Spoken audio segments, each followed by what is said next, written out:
Usually a crash this bad would write your car off. But there's a twist. After this BMW M3 was crashed into a house, it left some serious damage. And it turns out the driver wasn't insured, which is bad news for him, but good news for me. Because if this car got as far as the insurance, they say it's not repairable. But today, we're going to prove them wrong.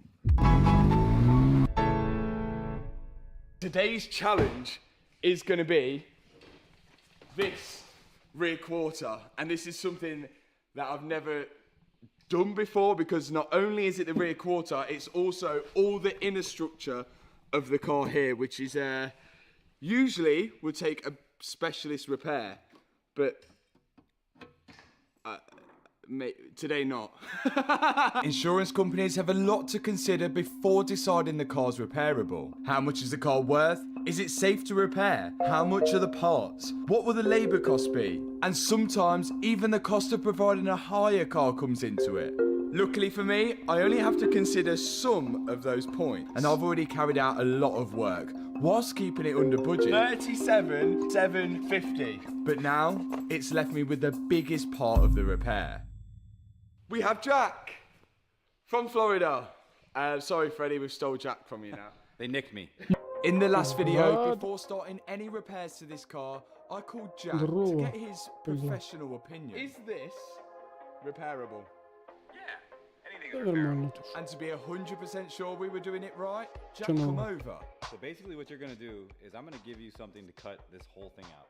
We're just going to start hacking out stuff. It's going to look scary, but it's going to be 100% better once we cut it all out. Скучно. And that's exactly what we did. I started hacking away at all the damaged parts on the rear, because once we get the outer layer off, говорю, все скучно. the damage inside. My compressor has not got the power to do it. Как будто все ушли на майские и до сих пор жрут шашлыки.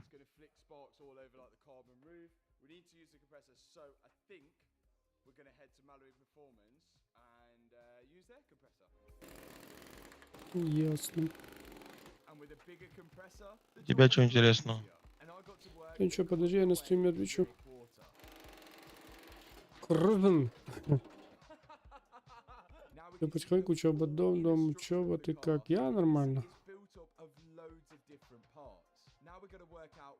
Сижу, отдыхаю, смотрю, как машины чинят. Скучно.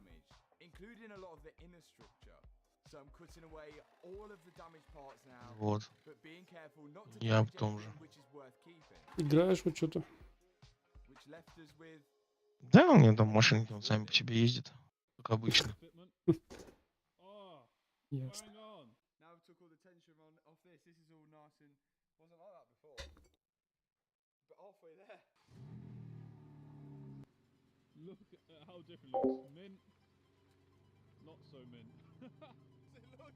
Не, я играл последнее время Star Citizen.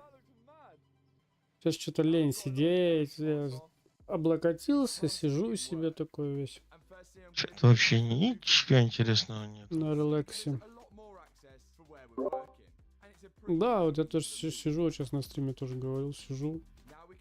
Расслабляюсь, даже лень по клавиатуре тыркать, чтобы играть во что-то.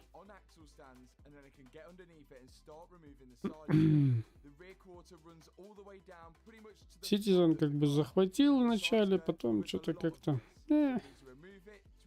скучненько. Ну, возраст уже дает свои эффекты.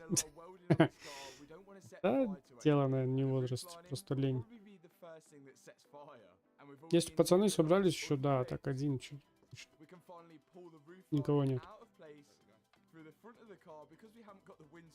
Да. Наебали эти рекламы.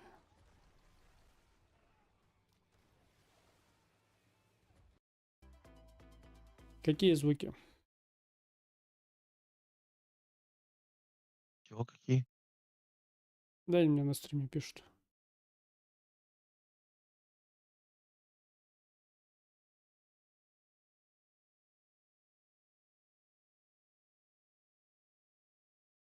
Вроде что-то тыркал. Вроде что-то настроил. Ты тыркнул сейчас и не сработало?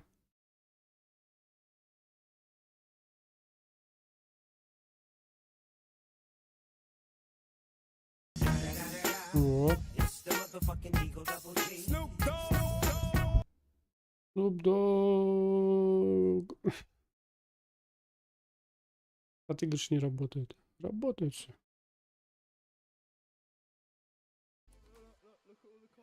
Oh yeah. That looks wicked. Now, we still need to get off all this damaged part. And we're going to say from this line forward is very good. And from backwards is very bad. So what we've got to do, but the thing is on the inside, some of the parts are very good. So what we want to try and do is these little spot welds here, we don't want to drill them all the way through because then we've got nothing to weld on. Давай, So давай, we've удачи, got to спасибо, try and что зашел. almost sand off the spot weld so we can break off this part of the body without damaging the under part. Is that right, Jack? That's correct. How can he hear me with these headphones on? I got X-ray hearing. I need some eyeglasses. That's what they call them in America. Eyeglasses on, and I'm now using the belt sander to just weaken those spot welds. What I'm trying to do is just take off the top of the spot weld and not damage the panel underneath it. And there is a lot of these spot welds which hold the outside panel to the inside structure. So I'm going to be here a long time. My dad's now removing all of the wiring around the wheel arch because we're going to be doing a lot of cutting and welding around there, and all the wiring on the inside of the rear quarter as well. And I'm still at it with sanding down these spot welds. Once I think I've sanded down enough, I'll use this spot weld chisel to wedge in between the outer Ну, panel and короче, the inner чела panel to смотрю break away в these Ютубе spot welds. периодически. And by doing this, I should be able Он to начал separate the outside skin to это the inside во skin. время пандемии, Not когда пандемия forgetting all the началась. spot welds which are on Он top работал, as well. как я понял, на техосмотре в is Лондоне, pretty где-то, ну, relentless. возле Лондона. Just about ready to come off. So А we're может, в gonna Лондоне, я не знаю. cut a line here, and then the reason we're gonna А, here and not То ли spiral ушел here с is работы, то ли okay, из-за because пандемии this is a закрылись, в nice общем. area to Чел join начал on, тачки it's like чинить flat and you can hide it и quite в well. I'm YouTube gonna let Jack do выкладывать. that in case I snag the inside and then that would be a big problem. So Покупает, скажем так, разбитую машину, чинит ее и So now Jack's cutting that outer quarter panel off. Being careful not to выкладывает, cut короче, through эту всю and тему. damage the inner panel. Because this part of it Сколько looks прошло? okay. 5, 6, 7 лет? Сколько там лет прошло тоже? Yeah. Yeah. Yeah. Влад, Woo. Look at that. Now, there's barely Подожди, any- ты это вопрос задавал? stuff we've got to да, check. да, лет сколько Have прошло you got to уже? take all that off? Пандемии-то. 19-го, да? 6 лет. Oh. Okay, so now Ну, короче, it is лет structure. 6, как он начал. Я тебе рассказываю. Вообще, да. Я просто не понимаю, с кем ты там как. С тобой, с тобой. And this is all this. Ага. И, короче, за 6 лет у чела уже там, блин, This is not an easy job. штук 10 минимум тачек в гараже. Kevin, have Типа you seen it, mate? Sorry, Ламборджини, Kevin, but now we've got to be Феррари, really careful because now I'm sanding down the spot Bentley две welds of more штуки. damaged parts. But now when I'm separating these damaged что parts, еще там I want to make есть, sure I блядь? don't damage the part that they're connected to because we want Макларен, to keep that. And some spot welds Ягуар. I've got to drill out. Again, all of this takes so much patience. And we've got to be so careful here. But between Чё? me and Jack, we're getting Прикольно, through it. And it's чё? quite Брал, interesting собрал? to see how this car's Да. built in all these tiny little sections. And all of these sections together give it the strength that it needs. But now it needs to go up in the ramp, and we need to remove the wheel. Ну, типа because there's even потихоньку и more parts спонсоров that we need to всяких replace нашел, underneath там, the и это, arch. то, третье, десятое. Having to cut off way more than Да, we слышно originally тебя. thought, just because there was damage to this arch, like the inner arch here, but this inner arch is all one big, like, huge panel all the way to the inside. So we're actually gonna have to take off this damper here, and we're gonna be replacing this part as well, which means we've got to get to all the welds underneath these. Влад, у тебя случайно в Яндексе знакомых нет никого? This is a way bigger job than we thought, but still possible, I think. Ну, не, как, More есть то grinding. программисты. Let's do it. Ого, This is definitely part of the reason why the Это insurance хорошо. companies won't touch this type of damage. значит, нам надо They'll будет quote for the потом repair they поговорить think с it тобой. needs, and as you dive into У меня it проектик deeper, есть you'll идея find одна, it needs и even more, надо её which как-то requires even more labor work. Luckily for us, we're not an обсудить. insurance company. out comes the wire wheel. This is going to grind away all of the seam Для- sealer, which is covering over the spot для welds Яндекс that we Мьюзик. need to drill out. This is, I'll be honest, it's not the most fun thing in the world. What a message of this was. But it needs to be done. The seam sealer is covering over all of those spot welds which I mentioned. And without doing it, we won't be able to drill them off nicely. You can see here the panels that we're trying to get off in one piece without damaging the underneath. And out comes the drill to drill out even more spot welds. I even had Liam come in and help me with it. This thing was a huge job with hours of labour. But eventually we got off all the damaged parts. Well, nearly all. All I have left to do is take out this piece here and this metal here. Right now I'm just drilling these out. Let's get started. Do this 7 minutes a day until May 19th. We start this Monday. In 1 week, you'll feel better. In Jack continues to do Бабля. even more Все drilling. цены Again, меняются. being Просто careful вот пока damage по any браузеру of the лажу, parts блин, that we цены see. We're меняются. at the next stage. Well, Jack's been Поменяется. absolutely На smashing it заказ. out, but I understand now what's going on. Просто So, сборочку, блин, right. попросили We've got сделать. everything Так, damaged для off, дома чисто. apart from this rear parcel shelf, which is a little Компьютер. mangled, and Jack was thinking about straightening this out to try and get it perfect, but a better Про alternative, системник или про what что? we've said, Да, is системник, we have системник. this from BMW, which is Какую the whole стоимость? rear shelf there, В районе сотки. but if we wanted to replace this whole rear shelf, we're going to start attacking all of this side, Ну, and сейчас that's 40-60 gonna be- ценник упал. we ain't gonna be done till 30-60 вообще недорого 2026. So we Так что can за сотку get можно the bits прям off which are damaged неплохой and use собрать. parts of this to create a good one. So we're essentially making a nice piece instead of А в каком городе? smashing all that end out. You'll see. You'll see. when we do it. 4070 I'm Ti trying to его really work супер it out. вообще вылетело из продажи. Another question you might be В Москве, в asking Москве. is after we've got off all of these damaged parts, how much 4070 is it going to Ti. cost us to replace them all? Супер. What are we going to Как replace будто them all даже with? ее можно воткнуть, да, в эти деньги? We Не. have this. Вот Да. 4070 Now, the funny Ti story можно. about this is that А, не, подожди. this actually 4070 comes супер просто. with the BMW. Ну, I какую-нибудь эту got this китайскую на free 13 гигабайт. with the А, car. да хрена ты So the ее. person who Конечно, I bought the 98 car off тысяч. was going to attempt to Ну вот, а repair it. за 2К на Bearing in mind, Авито obviously, берем we все didn't go for остальное. insurance, but couldn't find anyone that was mad enough to take on the repair, or was it even financially viable? So we got this free with the car, which was an absolute bonus. The only issue with this is we need А что, с more нуля надо? Там Хотя базы можно никакой воткнуть. нету. water. There's dents here, but on the good side, База all никакой. this inner structure, everything inside here, the shelf and everything like that is all usable to an extent. Even though having this second-hand part has saved me a lot of money, what it didn't save us is time. You've already seen how long it takes to strip apart the panels of the outer structure to the inner structure, and that's exactly what we've got to do on this second-hand panel as well. My dad has been working away stripping apart the panels of this second-hand panel whilst I've been working stripping apart the M3. And in both equal timing, we seem to have it finished off. Yeah! Now we have a good inner structure that we can put on the BMW M3. It's go time. And now we are, I say, at the point now where we can start building things back up. And that right, Jack? I hope so, because we've done a lot of work. Right, should we just try and get... Yeah. We'll try and get this onto there, but it's got a slot in like holes here and all sorts. So there's a technique of doing it. Okay, Hopefully. shall we get it on? Are we Alrighty. all going as a team? This is the time the second-hand inner structure meets the BMW M3. A lot of people think you might need a jig for this type of work, but as long as everything is in measurement, which it was, there's no reason to use a jig for this type of work. Step 67. Now, all of this is on, and you can see the holes that we've drilled out, and I would say spot weld, but it's not called spot welding, is it? It's called Plug weld. plug weld in. So we're going to put, Jack's already started trying the welder out here, and we're going to just do every single plug weld now, which is a lot. Like, there's literally holes everywhere. It looks like a stack of cheese at the minute. Let's get welding. I'm the apprentice. The super professional here. So I am impressed. Pressure's A on little bit now. of welding, and that looks amazing. So have at it. Nice, that sounded good. Ah, you missed a little bit. Oh, I missed a little bit. That's not bad. Like, this is literally your second weld on the car. Yeah, so. I'm happy with that. To So can I just plug that bit in? Yeah, go for it. Yeah! There you go. Not bad. Not bad. But if we're gonna get done, and I want it done by tomorrow and not next week, I think you better take over. I'll take Jack. that.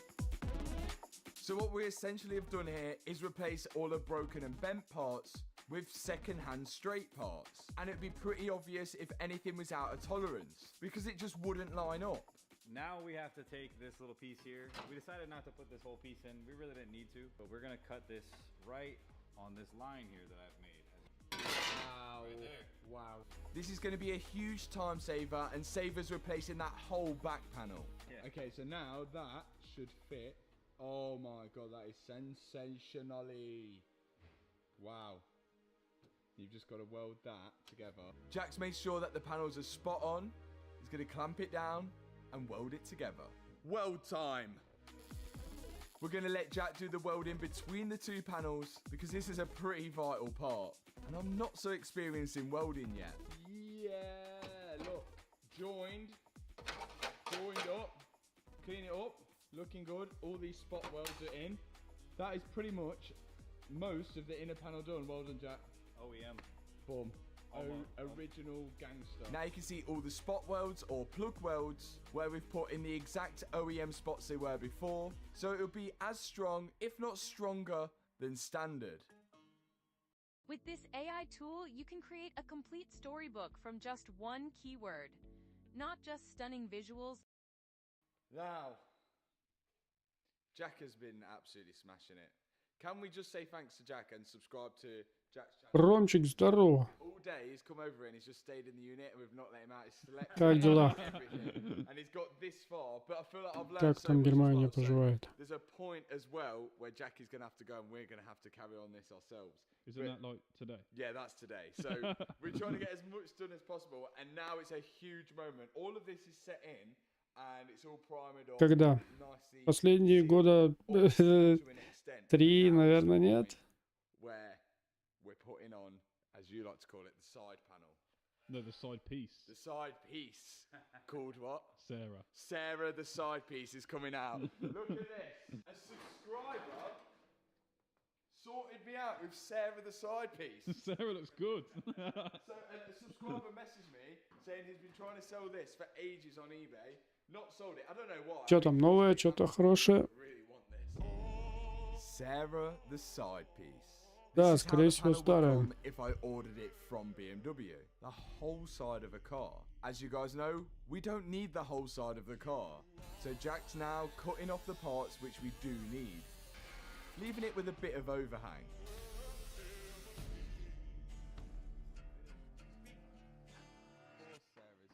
Whoa!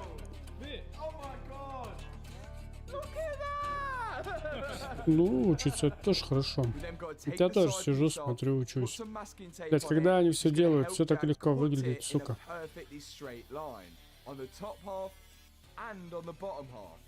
Then we can put the side piece back on the car, overlay it onto the panels which are already there. Влад, а ты mark them контейнеры up, возил из порта and в once порт? Jack has made his mark in the top half and the bottom half, we can then take the side piece back off the car again, Чё, нормально дают? and it can make a perfect cut in both of them. This is going to ensure that we Ну, get a как nice тебе line up сказать? between the Иногда side piece да, иногда and нет. the original car. Самое нормальное это когда ты берешь длинный тягач и ставишь Now when we два put the side контейнера piece back по onto 20 the car, тонн, которые. you can see Мгм. it lines Вот, up. вот тогда много прилетает.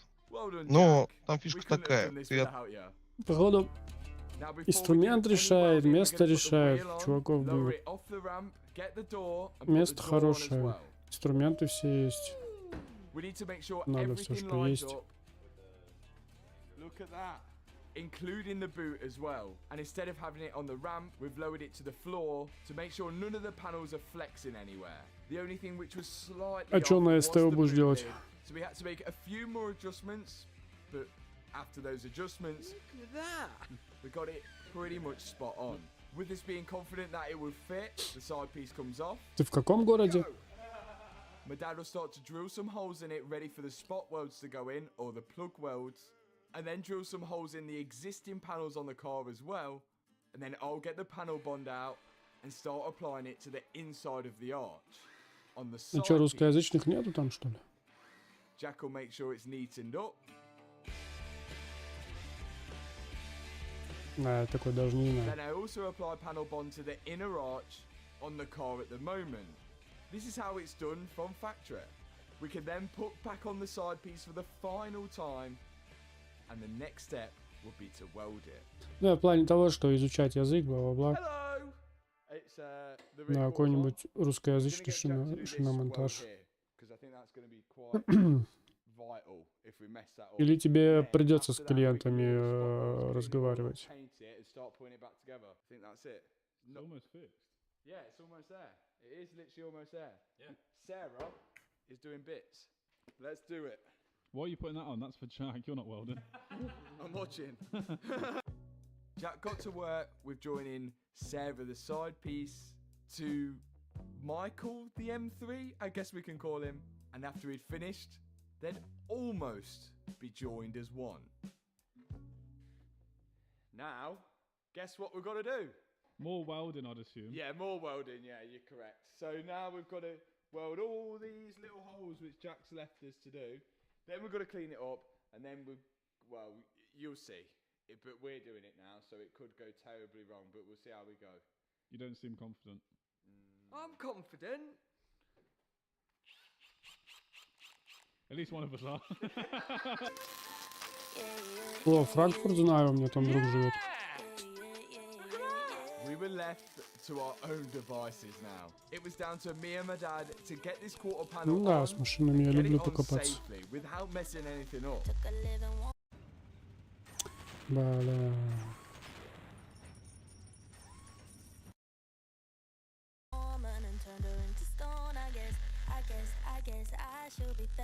And so far, I think it was looking pretty good. We cleaned up the welds that we put on, and we're almost ready for the next step. What's going on over here? Just mixing paint because Matt says you don't know how to do it. Do you know how to do it? No. Next step. All of this is exposed metal now.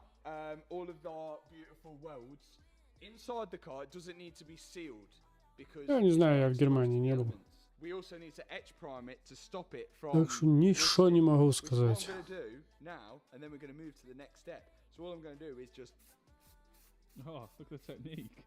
dust on a little.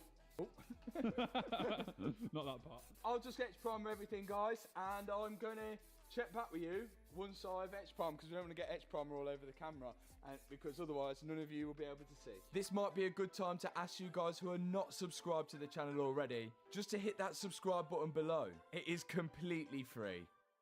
Right, etch primer's on. Now, paint, which my dad's mixed. I've never used this gun ever before, don't know how to paint. It don't have to be good though. Can I just show you like the other side? Look what BMW have done. They've just done a light spray. So that's what I'm going to go for, and we'll see how it turns out. You look very professional with that. Thank you. Ты очень профессионально выглядишь, так?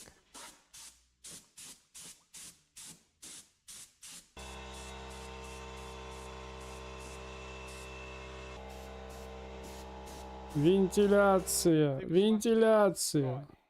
BMW paint, look. Переворачивай, Our paint. I переворачивай. think it's not actually that bad, to be fair. Bear in mind, you're never going to see that. It's all going to be covered up with all this insulation and that. But the fact that we've got a base coat on there is a 10 out of 10.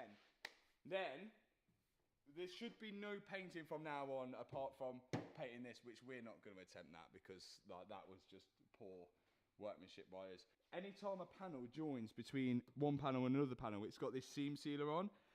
I failed dramatically at the BMW M5, but I've been taught how to do it now, and I think I'm going to give this a shot next. And this is all my masking up, because that's what I didn't do last time.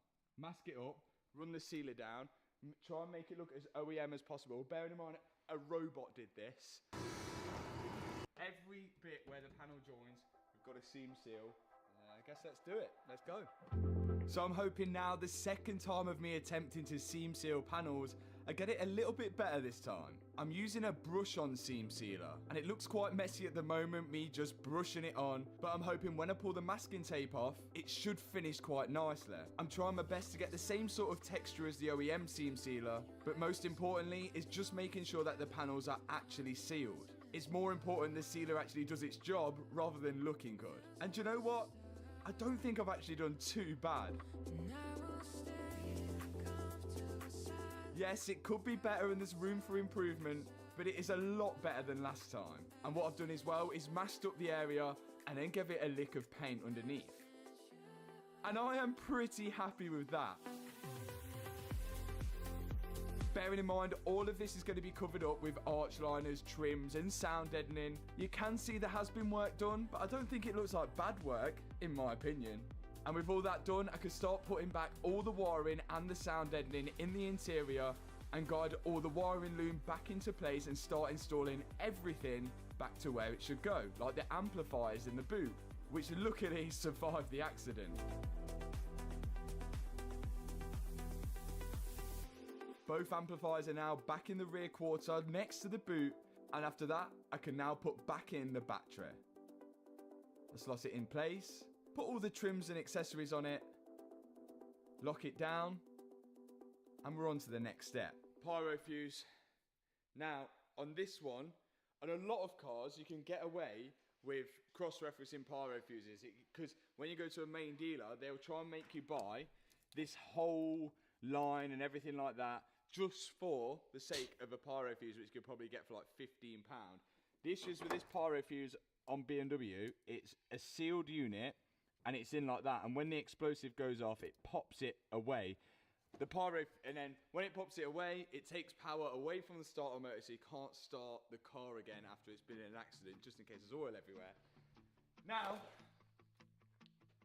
unfortunately, I had to get one from BMW, £116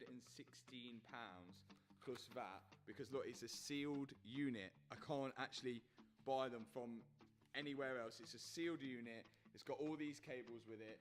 There's no way we can cross-reference it. It's £116 is quite expensive just for effectively a fuse, and we didn't even need these cables. But now, at least we'll be able to start the car. So I've got to fit this, and we should be able to start the car without jumping that pyro fuse. Let's do it. I'm Ben Cross, and FitBud has completely transformed how Part of the cabling disconnects from here, which I assume just goes to the body electronics. That goes down, connects to the battery, and then there's another cable which sort of connects at the bottom, which sends the power directly to the starter motor. With the pyro fuse bolted on, you can see the connection here going to those two wires which will go straight to the engine and connect to the starter motor. Now we should be able to start the car no problem. After that, I can start putting in the rear shock absorber. This is pretty easy to do. There's just some bolts holding it to the rear quarter and one bolt holding it to the rear arm, remembering to put back all the wiring where it came from. Now, onto the under trays. A bumper holder on her goes in that, does it? And, oh my god, it's sensational. In the bumper bracket as well goes this. And this is a sensor for what I believe is lane assist. I think it needs to be calibrated, but that slots in. Yeah, I think that sits behind the bumper and it helps you for lane assisting. Now I've got the bumper holder on her bolted to the side of the car. I can start to fit the second-hand rear bumper, which I got from a breaker's yard. But we're just test fitting it at this point to make sure it lines up. It's in. Ooh, look at that. Yeah, look, that's in there. I think that should come out a bit like that when we've got all the brackets on. And now we know it actually all lines up, we can take it off and start adding even more of the bumper trims which go underneath it. And with them on, we can add the rear crash bar, which again survived the accident, and then put in the brand new second-hand rear light I got. Going on for real this time. Yeah. Next up to see if it lines up, the boots or the trunk, if you're American. We did test this all out. Там, короче, у тебя между задней парой есть такой крючок. Его нужно дернуть на самом тягаче. Заднюю пару колес, смотри. И там между ними, между колесами, чуть выше. Есть А, такой блядь. крючок, типа того. Well, actually, Нашел, no, да. it's a 9 Ага. out of 10 because it would be a 10 out of 10 Не if this очевидно. was red like that. Спасибо. I'm not putting the arch lining in. Для дальнобойщиков The body очевидно. shop is still got to Хороший красный цвет, хороший. Башмак опускается крюком. So I'm going to put the wheel on, and then when I've got the wheel on, we should be able to roll it back and then put the interior in. Somehow, the standard wheel is still holding air after the smash. Yeah! First time with a quarter panel on. You'd never know. What do you think?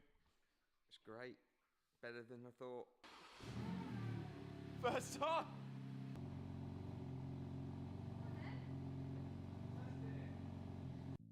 This is Так, looking какой-то so квадрат 43. good. I can't believe we actually have a quarter panel on and we've managed to repair all the inner structure as well.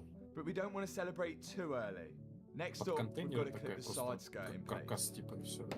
Да, да там их оба стоят. Одна длиннее, Then другая we're gonna be короче. taking out these seats because I bought myself А я a little вызываю, я treat. пока не А, вызываю. в порту смотришь? Просто One там в порту они big уже red стоят. seat. Стоянки, можно просто подъехать, подцепить. Не, вроде нет, сейчас. Oh, I can't стоит recline it. реально. It's not plugged in. Я вызвал. With the seats out, I've got more room to put the roof lining in place. We can slide it back through the rear window, make sure all the electrical connectors are plugged in, and clip it to the top of the roof. Then we can push in all the OS handles, as we like to call them. Hope I fit these OS handles properly. After that, screensaver pop down with the При выборе brand new контейнера windscreen. выбираешь Because we've по got all цене the самый airbags in дорогой and we've done all the work и to the смотришь, чтобы dashboard были now, it's about 20-тонники. time we put in the new windscreen. И 2 It штуки just обязательно. fits perfectly. А, мне скоро тоже Now, придется I'm onto the ставить rear стекла. parcel shelf. Не, можно Sound даже и deadening по goes in одной, first, но чтобы and it's следующее в held это down же with these место было. plastic screws. There's a plastic trim, Походу and на then the две rear seatbelts go on машины. top of that. Не, Once they're смотри, in, we can slide там it back. может быть разный груз в контейнерах. Вот, но везти в одно место. This is a bit mad. Never seen this before. Instead of the damper actually А, holding я up понял, the да. boot, the hydraulic straw, it just dampens it to stop it from flying up. The spring is actually pulling open the boot, and Да that's по любасу dampening it. будет So when I push перегруз. the boot now, Вот, spring's с trying to двумя. open it, and when I let go, Так, контейнер, the контейнер. damper slows it down so it opens nice and slow. That's can't say I've seen that before. Remember in the last video, the seatbelts were locked out. Only one seatbelt was locked out, but I sent 2 off to the airbag team to have the tension as reset because obviously we're locked.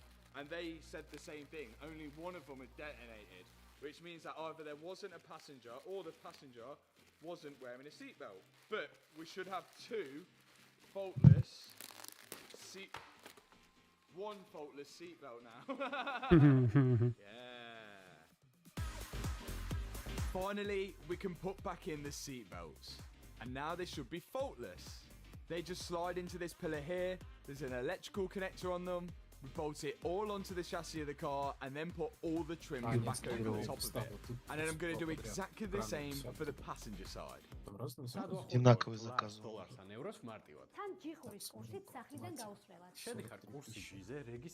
4 40-футовых контейнера. Seatbelts О, are Аня, in. Да. Now, I said in the Слушай, last можно video, один I 40-футов would have контейнер really ввести. liked if I had the bucket seats. Можно. And Но manifest. дороже выходит I've 2. managed not only to get the bucket seats, but Посмотри, also to пацаны, get the сколько full стоит interior to 20 match. тонник. And it was at a Опять really 1000 good разница. price because these seats are known for being expensive. Сажай ее на 2. Horrendous, bro.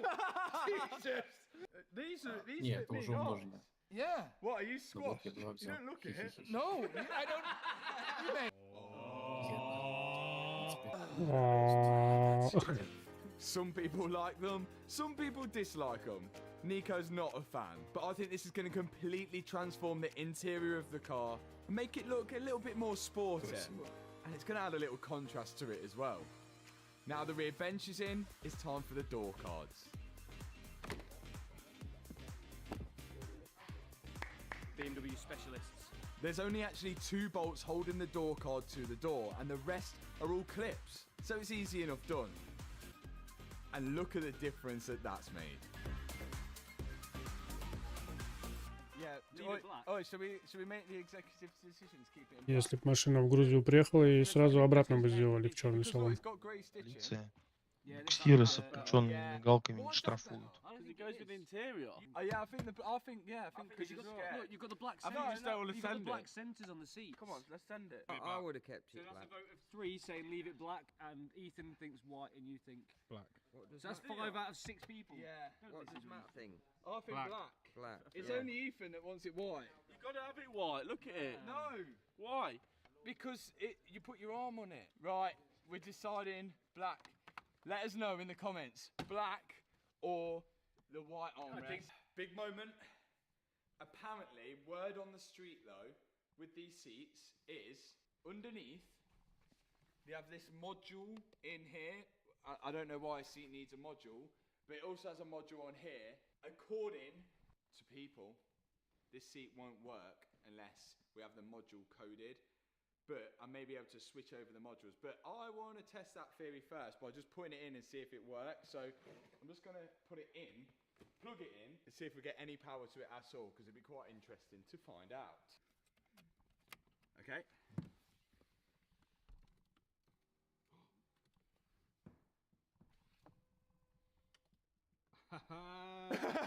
So it works. It was a lie. Good job we didn't do it, and it's a good job we tried first. Easy as that. And it actually works. The black, that works, I think. The black armrest with that, I think that works.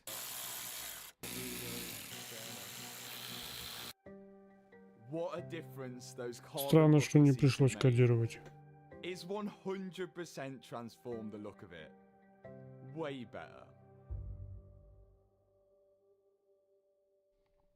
And that is job done. These seats, I'm glad I've got them. This is going to be hard, isn't it? Give you a hand. Maybe. Very big moment. Is it going to line up with the quarter? Don't make a noise. This striker thing is not tight, so let's just leave that.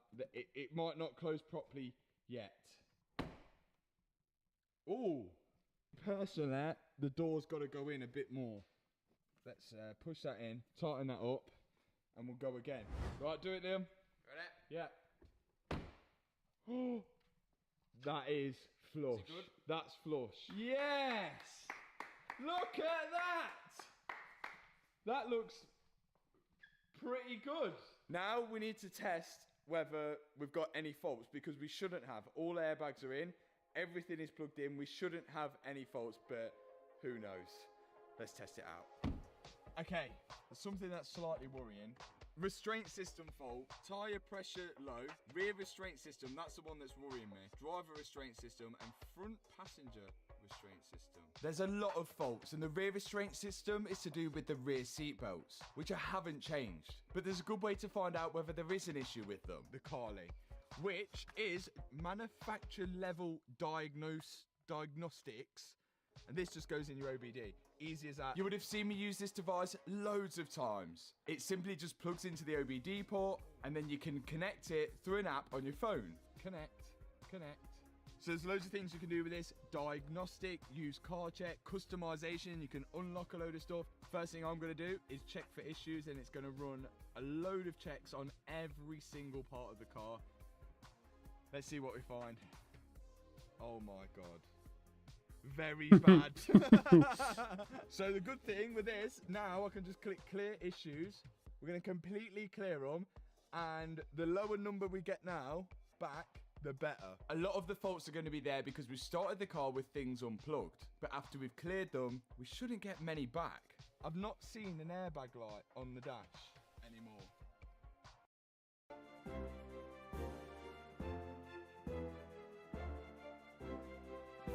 That could potentially be good news. And then Carly had finished doing her checks, and we had a lot less faults now. This is good. There's nothing for the airbags we fitted. All of this is to do with the parking sensors and those little modules that we fitted in the rear bumper. All of that needs to be calibrated, which we may have to take it to BMW for. And would you look at that? We're almost completely faultless. Just some tyre pressure to add and some washer fluid. Driver assistance, which is our lane changing and that type of stuff, so we can ignore that. We'll get that sorted. All the airbag lights are off. We know what we're doing! Thanks, Carla. After that, I went in to unlock and customize a few things on the M3. I just unlocked video in motion. Activate speed lock. Yeah! Secret menu! So now the car will allow me to play videos on the screen whilst the car is moving. Of course, my eyes will be on the road all the time though. Another cool thing that I could check was that the mileage was legit in this car. Although the odometer on the dashboard will read a certain mileage, Carly can tell if there's a discrepancy by comparing the mileage to the other ECUs in the car. Carly has detected no tampering. It nearly had me. Good peace of mind from Carly. You guys can customize or code and diagnose your car at home with one of these kits. And I wouldn't say they weren't good if they weren't good. These are brilliant bit of kits and we put them in for every road trip. Go and grab one with a link in the description. There's a discount code there as well. And thank me later when you're using this in a spot of bother, or you find that your car's had mileage discrepancy. I think this is all good and safe to get to the body shop now. Let's take it for its first actual proper drive.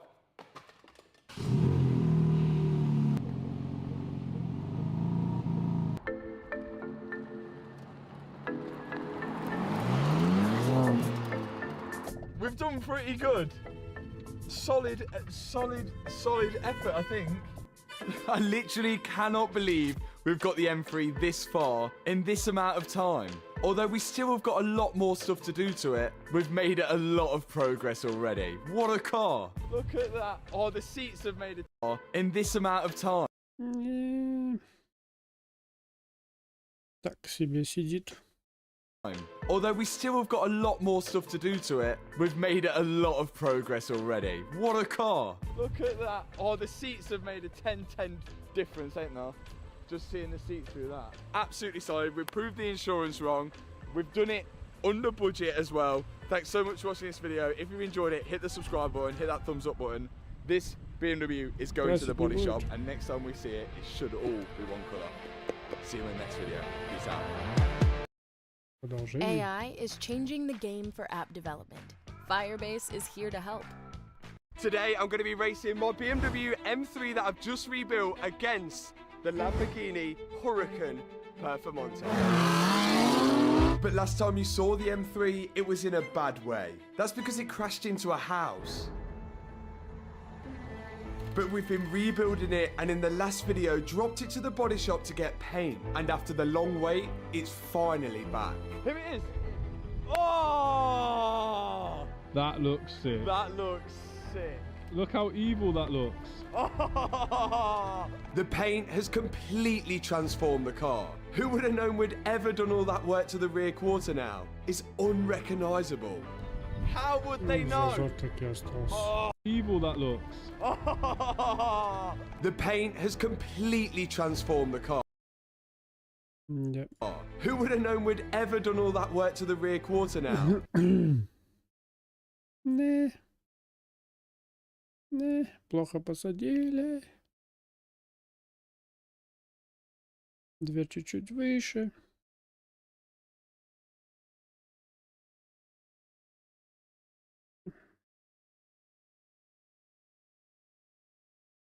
Здесь тоже зазор плохой. It's unrecognisable. How would they know? Oh. But now we've got to do a series of modifications to improve the sound, the handling. That's wild. And the power to even have a chance against this Lamborghini. Woo! First step is the exhaust. One of the first things to do to make the car quicker. This is because it's, well, preventing the engine from being able to breathe, because at the minute, especially in these newer cars, you've got OPF, silencers, catalytic converters, back boxes, everything a petrol head hates. And I can't think, I would be so disappointed if I bought a BMW M3 brand new and it sounded like this.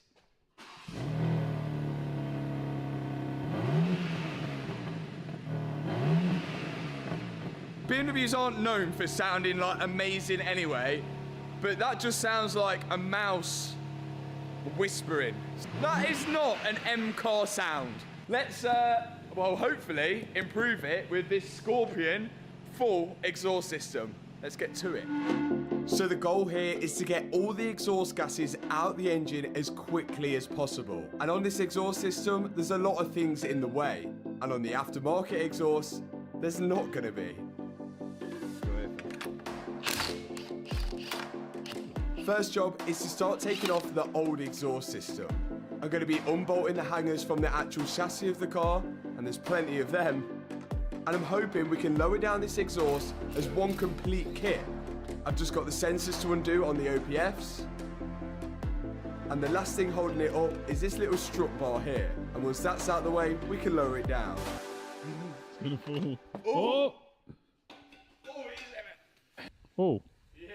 That worked quite well. Oh my God, we're dialed. Dialed? What's that supposed to be? The old exhaust system is now off. And look at all the boxes that are in there. That's getting thrown in the bin. What does it get? Thrown in the bin. What does it get? Thrown in the bin. Our next step is to move to the downpipes. These are probably going to be the most restrictive parts of the exhaust. There's two of them, one bolted to each turbo. Remember, this is a twin turbo car. But because both of them are bolted to the turbos, they're pretty difficult to get to. And we've got to remember to disconnect the lambda sensors. One before the cat and one after it. One cat. And we're just about getting away the second downpipe. Strength. Yes. Disconnecting the last lambda sensor, and we're out. Oh! They put MA logo on it. That looks sick. That does look good. Mad. Okay, so this is what we've got. A full Scorpion exhaust system to replace the standard one. It has a wider diameter and much less restriction. You're excited to hear it. So excited. You know how much I love a BMW. Ready, guys? Ready, guys? We also have downpipes. Less restrictive ones, of course. And that's the first thing we're fitting. Yes. With the wider diameter pipe, again we should achieve our goal of clearing out the exhaust gases as fast as possible, helping the engine to breathe. I've got one downpipe in place. I've just got to slide my hands up down the side of the engine and tighten up the V-band clamp which attaches the downpipe to the turbo. Then I'm going to fit both lambda sensors on the other downpipe, and that's going to go up to the other turbo. This is how procrastination manifests in high performing man. This is me before I put which my daddy's trying to work out now. Alongside the exhaust system, we've got some modifications which complement each other and should help increase the power of this car. Now the downpipes are connected, we're going to install this exhaust system in sections, starting off with the front pipe now. Then we're on to the next piece. Centre section, Matthew. Go in. And whilst my dad was fitting the centre section, I was onto the valves. So these things are the valves which open and close on the exhaust and make it louder or quieter. We've got to take it off the old exhaust and put it on the new one. At the minute, the exhaust gas goes down here, through to this pipe, and the valve is in this section here. And if it's closed in this section, then the exhaust gas will be forced to go down this area, into the back box, and out through the exhaust tips. But when the valve's open, straight down, open, straight pipe, baby. Loud noises. I feel like it is going to be too loud. And a lot of people comment and say, Matt, you do know that louder sometimes isn't better. Well, that is correct. And I feel like on this car, you all could be correct because I haven't heard an M3 which sounds very nice, to be honest. Controversial. We're doing this for power. We're doing this for power gains. So we can beat a Lamborghini. Yeah, I would like someone to argue with me if they have heard an M3 which sounds better, which sounds nice. Obviously, excluding the V8 M3, but G80 is a no. All it takes for this valve to work is a small spring and then a motor which sits on top which attaches to that spring, and the electronics in the car tell it to open or close. Now I'm going to try and lift this up all as one piece. I'm just going to bolt the hangers again to the chassis of the car. You can see that here. And there's also some in the middle of the exhaust as well. Then I can start connecting up all the exhaust clamps. And of course the sensors which we disconnected when we took the exhaust off. And finally, plug in the exhaust valves, each side. стоит And last but около дома. not least, the carbon exhaust tips.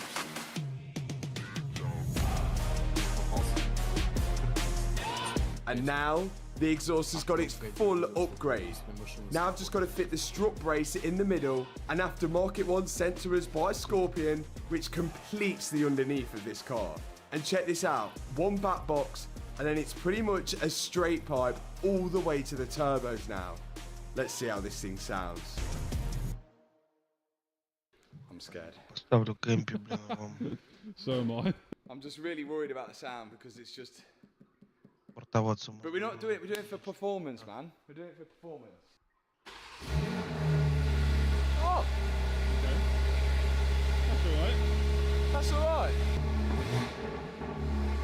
That is... Valves closed. Valves open.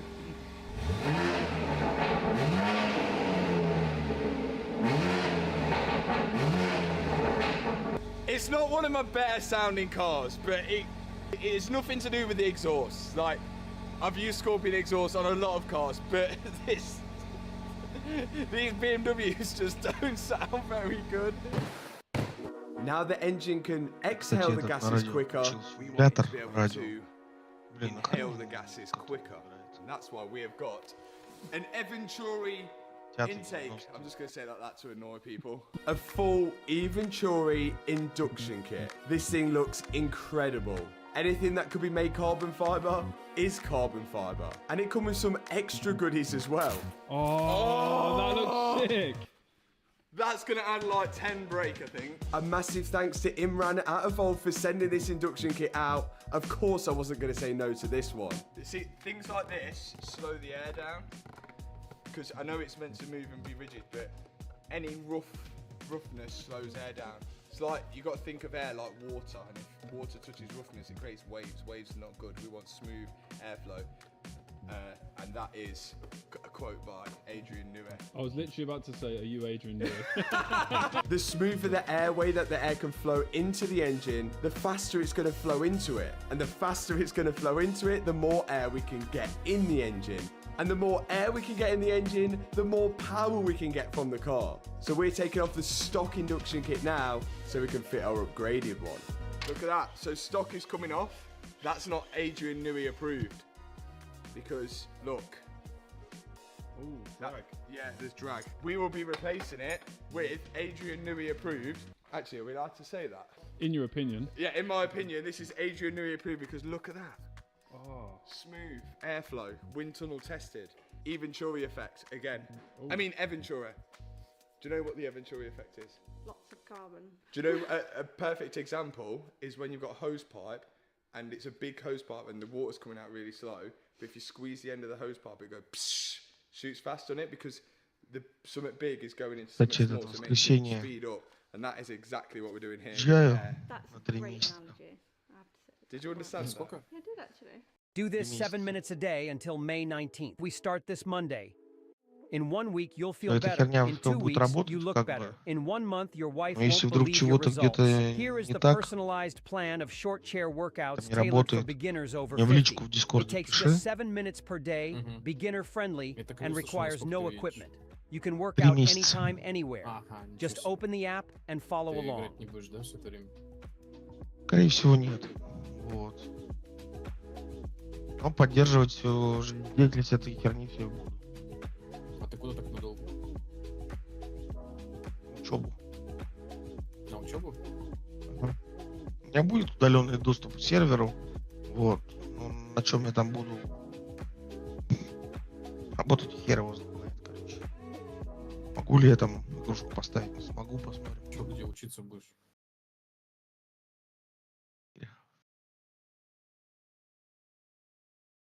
Introducing Create Studio, the world's only AI-powered 3D character video creator.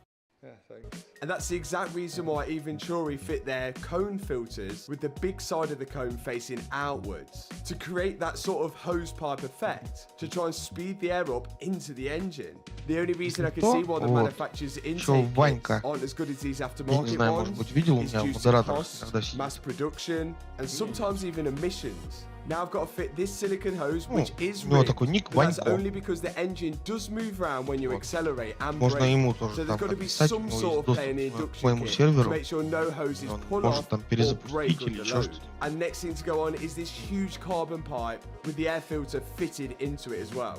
I'm going to bolt all this down using the same OEM marks, and then I can fit the other air filter on the other side. Обычно тут только Again, they use the same cone filters each side. Now let's see what this sounds like. More carbon. I think this is extra. ну, ради бога, я же не против. Boom! Просто мало ли. The whole engine The whole, base is yeah, it's carbon. literally how much carbon, yes. What do you think, Freddie? This is dope. This is really, really cool. Я просто говорю, проектов много, блин. So not only is this induction kit completely Тестирование transformed the закончится, engine блин, bay, опять we should have a оживет и pretty Discord, и big все остальное increase in там. power И as каналах well. он тоже пацаны сидят, блин. Before we find that out, Ну, I wanna Last hear what it Oasis там sounds like now. Let's основная hear игрушка the noise. сервера. I don't know if it's going to make much noise. Вот, back она in. сейчас I think it's going to be more like under load. охрененная. But we'll see. На мой взгляд, это лучшее МОРПГ, блин, с элементами выживания. Это же где-то делаешь Да, корабли такие ходячие. Oh yeah, you can. Oh yeah, that's rollout.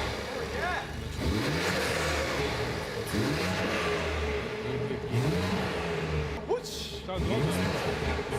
Oh, you can hear the suction on that. Ну, начнем с того, So it что makes у noise. нее сюжетка Definitely заканчивается, makes noise. грубо говоря, обучалка. Okay. Are we on to the Вот, next у тебя там performance обучалка идет. modification? What's the История next там performance потом. modification, Matthew? А Let me так show ты you. выживаешь, Now делаешь it's known on the GATM3 гринд, that the крафт, ride height at the блин, rear создание sits pretty кораблей, там, nice. чтобы But самому the front on the все other hand изучить. sits quite Вот, high. допустим, в четвертом сезоне, да, вот у меня сейчас запущено We've 2 got an сезона answer их. for both.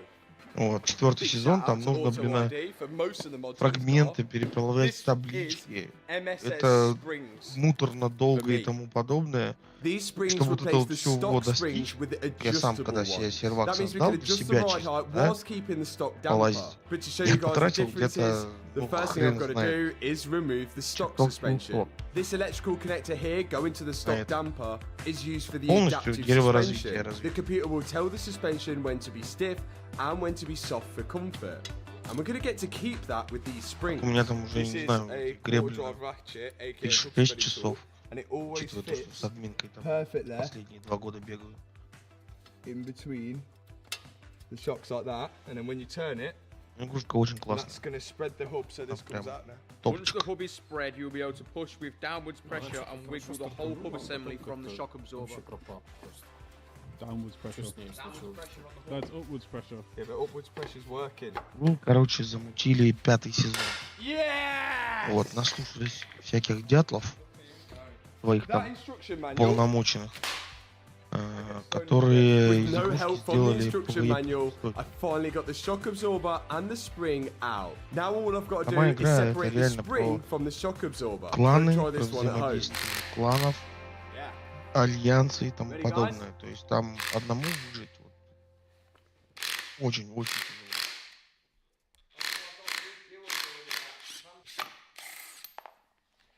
Если на нормальном сервере. That was pretty smooth, to be fair. I'll give you Years of that. experience in PvP. the restaurant car park. это But it seems официально, Freddie didn't like my technique of taking the spring off the damper. That's how I do it. Она там на распродажах рублей 300 стоит. Years of experience, and what you do is you stand on it like this.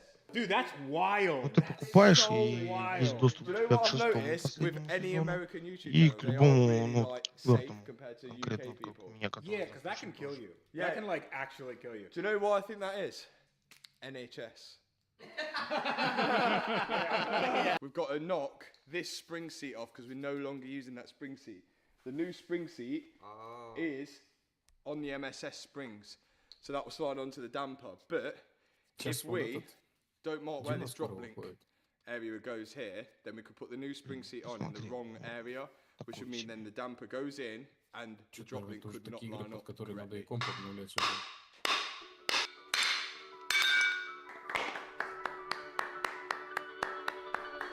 Now it's on with a new spring seat, which we need to slide onto the damper in this same place the stock one was in. Knock that one down. Then this goes on. Helper spring, yeah? Boom. Then this is gonna go on. In goes the dust cover and the new bump stop, and then finally the original top mount goes on to clamp it all down.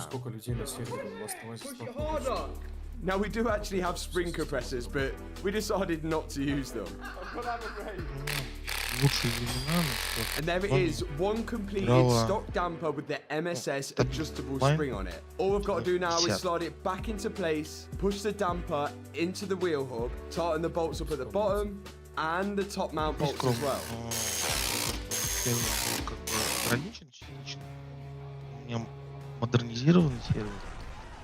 Это было интересно. After that, I've got to connect the electrical connector back up to the damper, and that's job done up here. Let's see if it works. Okay, so apparently in the instruction manual, which we've completely ignored all the way through, it says you need 10 mil spaces because the wheels will hit the MSS new spring seats if you're using stock wheels. I would like to test that before we go and put some 10 mil spaces on, although we will be upgrading the wheels later in the video. Oh, yeah. Is it rubbing? Listen. Oh yeah. You hear it? Just here, you can. Oh yeah, that is on the straw. So, luckily, we like to keep spares. I don't know how we've got these or why we've got these, but I've got some.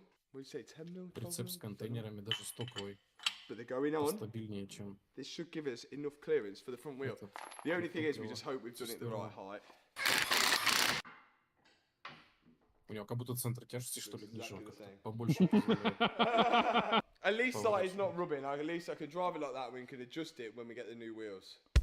Now onto the rear. Off comes the drop link for the headlight sensor. Then we've got to disconnect the rear arm, which holds the spring.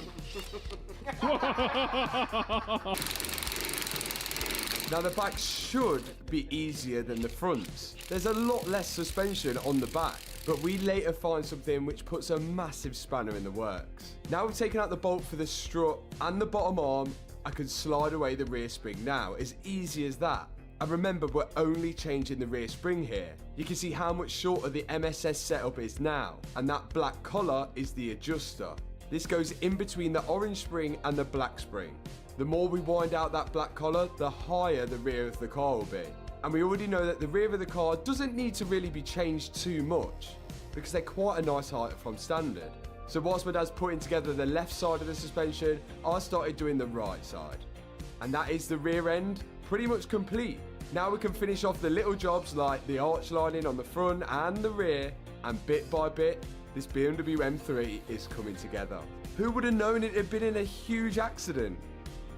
Finally, we can put the wheels on, lower it down, and check the ride height. Come on then. Yeah, I think it looks, the front's a little high. Once the park brake comes off, that will lower loads. You reckon? It lowered loads last time. It lowered by like that much. It was crazy. Back now. Talking. Oh my Dave! The plan was, after this, to go to Wheelmania to pick up some new wheels. But after I took it for a little test drive around the car park, I noticed something wrong at the back. We have an issue which we didn't spot, and now we've spotted because I took it out on a test drive and it was making a weird noise. And if we look here at this lower arm, it is nice and, well, straight. But then if we look at this arm here, somehow we didn't notice, but this kind of bows in the middle, and that's one thing that we haven't replaced. So, nightmare, something that we completely missed. Not only that, the bottom of the shock absorber also had a kink in it from the accident. I don't know how we missed all of this. So now we need to replace both of them, but first, we should go and collect the wheels. So, we're at Wheelmania. Normally, we bring the car here to have the wheels fitted, but it's not gone to plan today, so we're going to have to pick up the wheels from Wheelmania, then go back and fit them. Obviously here they do all the real wheel refurbs and the brand new wheels as well, which is what I've come to collect. I've not seen them yet. The guys have got them upstairs, and we're hoping this all goes to plan as well, but every time Wheelmania it's normally 10-10 and they normally fit perfectly. So Let's go check out the wheels for the BMW M3. We've gone for a slightly different size.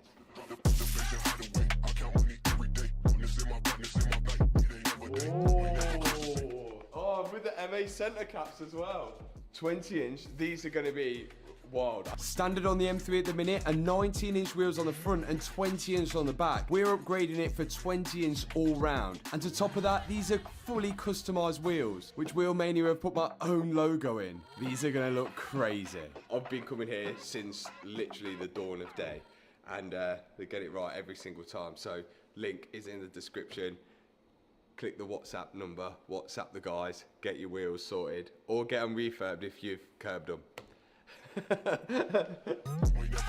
I can't wait to see what these look like on the car. It's a brave colour choice against the red, but let's see if they work. This AI turns your ideas into complete, ready-to-sell digital products in bulk and in...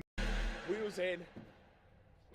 Back to the BMW now to finally fix it, and some more modifications before we fix it, I think, as well. Not performance though, styling. Back at the workshop. Okay, we've discovered bent arm, bent strut. At least we've discovered it and not out on track. Bent wheel as well.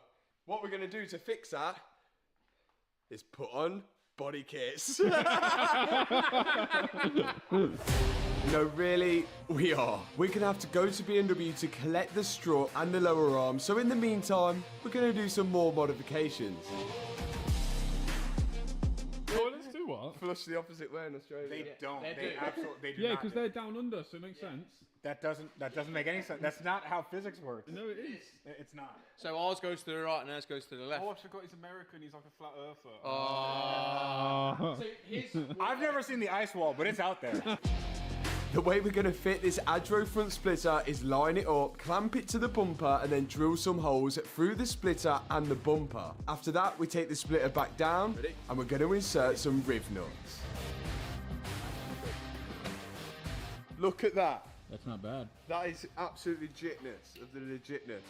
With these riv nuts being inserted in multiple places at the bottom of the bumper, we're going to get OEM style threads in the lower half of the bumper now. So we can use bolts to screw the splitter into the bumper. That way if we ever damage it in future, we can just unbolt it and fit a new one. But hopefully we don't. Look at that. That's added extra... Downforce. Yeah, how many kilograms downforce? 600. 600 kilograms Jesus, downforce. that's a lot of downforce. Yeah, it's a lot of downforce. I do think this is actually going to look really nice because it's quite an... It's not an aggressive, like, mad splitter. Yeah, I think it is going to... I think it needed it. It definitely did need it. I know what else it needs now. Spoiler. Next mod, more aero. This is going to help us beat the Lamborghini Performante. From Adro again, Auto ID. Oh, that does look a lot better. TBH IMO. Look at that. Does that just go right on top? No. It should be on top. How much IMO. downforce does that add? At least like 600. 1,200. Oh, 600 as well. Oh my 600 god, we've plus gained 600, yeah. 1,200 kilos of downforce. Straight out of Birmingham. Straight out of Adrian Newey's locker. Oh yeah. First step, heat up the stock spoiler. This is just going to hopefully loosen the adhesive between the spoiler and the boot lid. Then we can wedge these plastic trims in between the two of them to pull it off. Yeah. The next step, we've got to clean the surface, get all of this adhesive off the boot lid so we get a nice clean surface to stick the new one to. Now the spoiler does come with some tape at the bottom of it, but just to take extra precaution, I'm going to use some Tiger Seal between it as well, as I've always fitted spoilers on my cars before using Tiger Seal and neither of them have ever come off. So we're not going to be changing anything here. Then we can position the spoiler and look at the results. We've added exhaust. We've added induction kit. We've added suspension. We've added aero. And now it's time to add wheels and tyres. Let's go. This is the moment I've been waiting for. I'm hoping that we don't have to run a wheel spacer on the new wheels, like the stock ones, to clear the suspension on the inside, now that it has a thicker strut because of those springs. We have clearance. We have clearance. Great news. Now let's see how it looks. That looks sick. Look at that front end now. Oh yeah, we got yellow headlights. That looks crazy. Yeah, man, that looks sick. It is really coming together now. Who would have thought it'd ever look this good? But we're not finished yet. Onto the side skirts. We've got these Adro carbon side skirts, which I think is going to top it off. It is going to nicely join the front splitter into the side of the car. These are full carbon fibre. And now that we've got the car on the wheels and rolling, they're much easier to fit this way. Oh, yes. That is nice. That is sexy. Wheelmania have smashed it yet again. Look at the transformation of this thing. Arrive at BMW. Hopefully they are going to save the day with our broken damper and broken bottom arm. And I just hope and pray that that is our only issues. And I don't know how we missed it. Rear damper and that's rear arm. Bolts. Wicked. Yeah. Cheers. Around £700 later, we've got the arm and we've got the damper. Now to Illumi Motorsport, or Illumi, however you pronounce it. We already had the car booked in here to have a four-wheel alignment after we'd fitted all the suspension and wheels, but now it looks like they've got to fit the damper and the arm as well. We need that rear arm doing, we need that strut doing, and then also we're going to get a proper four-wheel alignment to give us the best chance at beating this Lamborghini Performante tomorrow. Let's get it in the ramp, see the damage. These guys are based at Donington Racetrack and they set up a lot of the race cars there. And with these guys setting up all the suspension and the alignment from now, we're going to have the best chance at beating that Lamborghini. First thing Rob's got to do though is replace that bottom arm. He's loosened all three bolts holding it to the car, and now you can see the difference between the two. This is the Boeing 747. Next thing coming off is the electronic damper. Couple of bolts holding it to the chassis, then it's out. This was around £590. I don't know how we missed this kink in the bottom of it before. You can see what it's supposed to look like here. Rob's now got to transfer over some of the parts off the old damper onto the new one, and then he can begin refitting it into place, the same way he took it off. Then he can move back onto the lower arm. We also got all new bolts for it as well. Once the arm goes in, he has to slide in the new MSS springs as well, put the lower bolt in for the damper, tighten it all up, and that is job done at the bottom. But you can see a lot of this is adjustable using this bolt here. That's the next job. Okay, we're all on, but we're gonna find out now whether everything is actually straight. I'm kind of regretting not replacing everything like we said we was gonna do, but we've pretty much replaced everything apart from the wheel hub. Now it's gonna go into the wheel alignment rack thingy, and we're gonna see how far out it is and see if we can get it perfectly straight, ready for the dyno.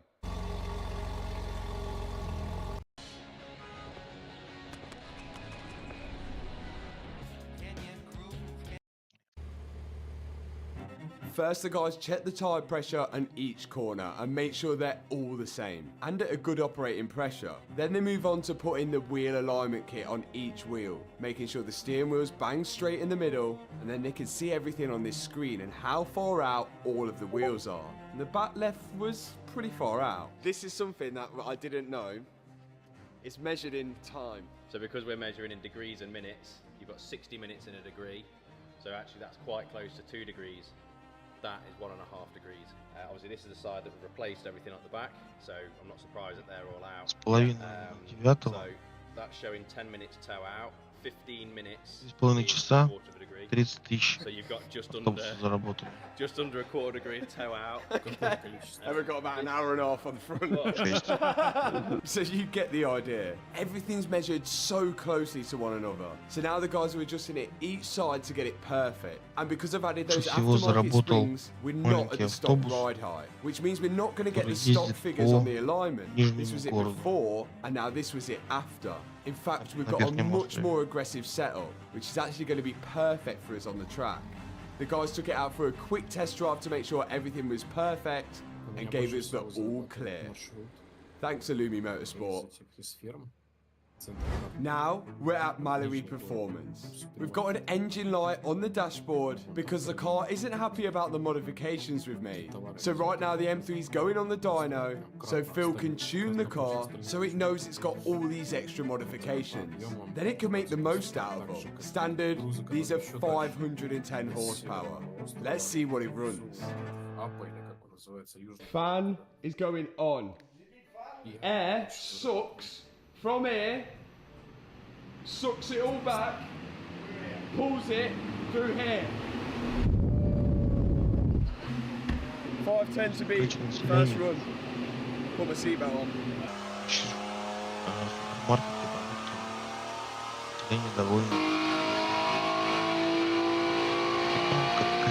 Интересно.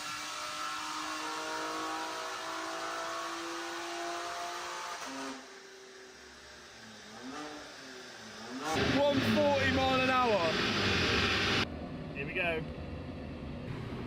551? No way! Miles off. 551 horsepower straight out the bat. 551. With 700 newton meters of torque. 700 newton meters. We're not in any limit. We've got a good start. I like that start. We've got a good start. And that's hot as well. Obviously another run's going to drop a little bit. Do you reckon we'll get it over 600 with the... Oh yeah. Yeah? Yeah. Okay. 551 to beat. So it's a good start from the BMW M3 at 551 horsepower. Now Phil's going to tune the engine. We're going to see how much we can get out of it.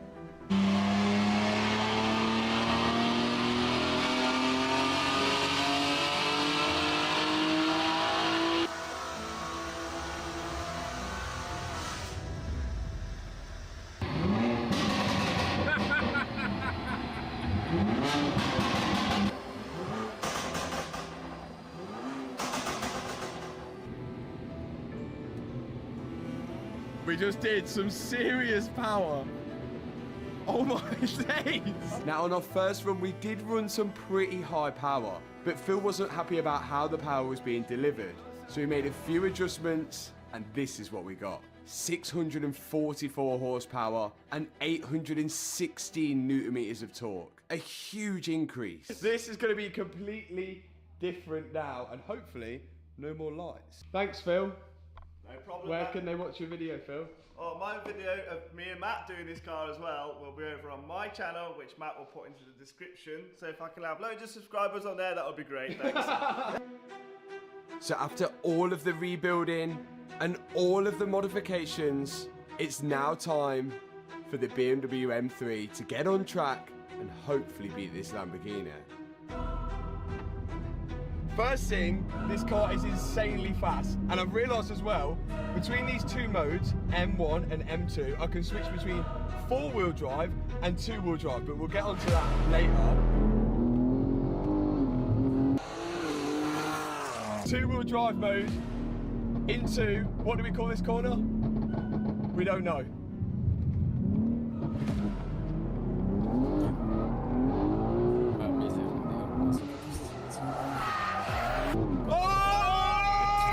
Я и говорил.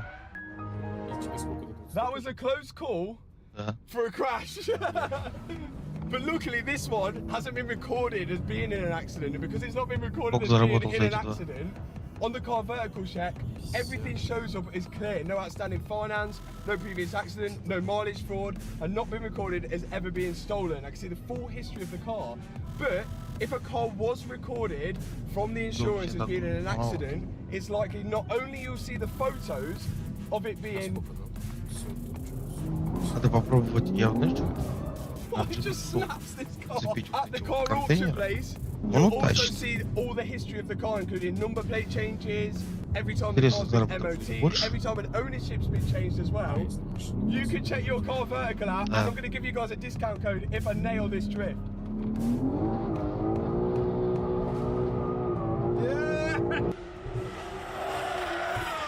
Yeah! You can get 20% off Car Vertical with the link in the description box below and using my code. Go check your car out, a friend's car or a car you're potentially about to buy now before you make the decision on buying it. Thanks Car Vertical. Woo!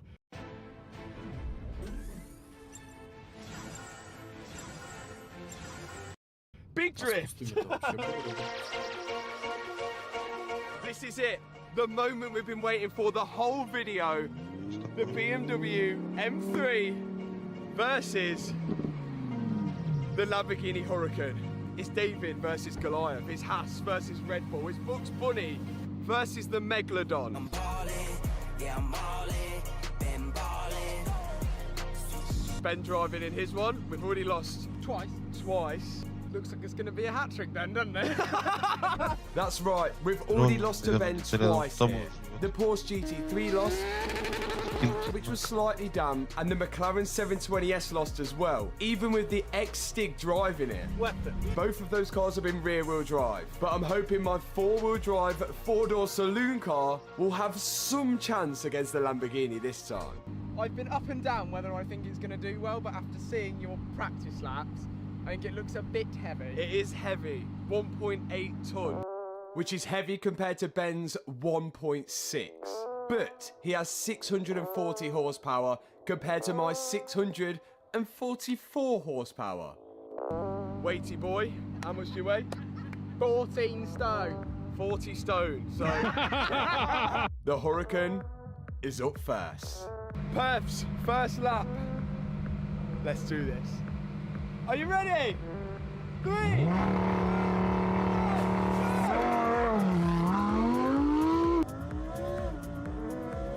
It is a really good start, as usual, for the Huracan.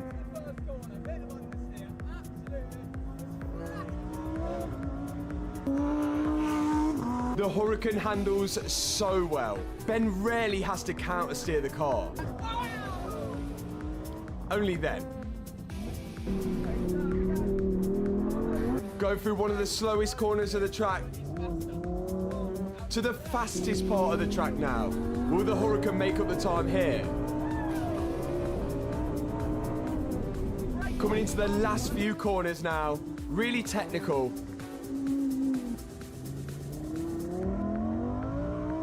And across the line. Eased it over the line! Oh my god, that was not the finish that I wanted for speed. How do you feel that went? That was an exotic lap, put it that way. I couldn't get a gear down on Stiggy's corner. I went sideways. Yeah, whatever. Okay. It was one lap and that's it. Time for the BMW. The Huracan was fast, but was it fast enough? A Huracan perf, come on, is this realistic? If this wins, everyone's going to go buy a BMW M3. Even if it comes close, I'm proud of her. No, we're going to win. Come on. Let's get this launched.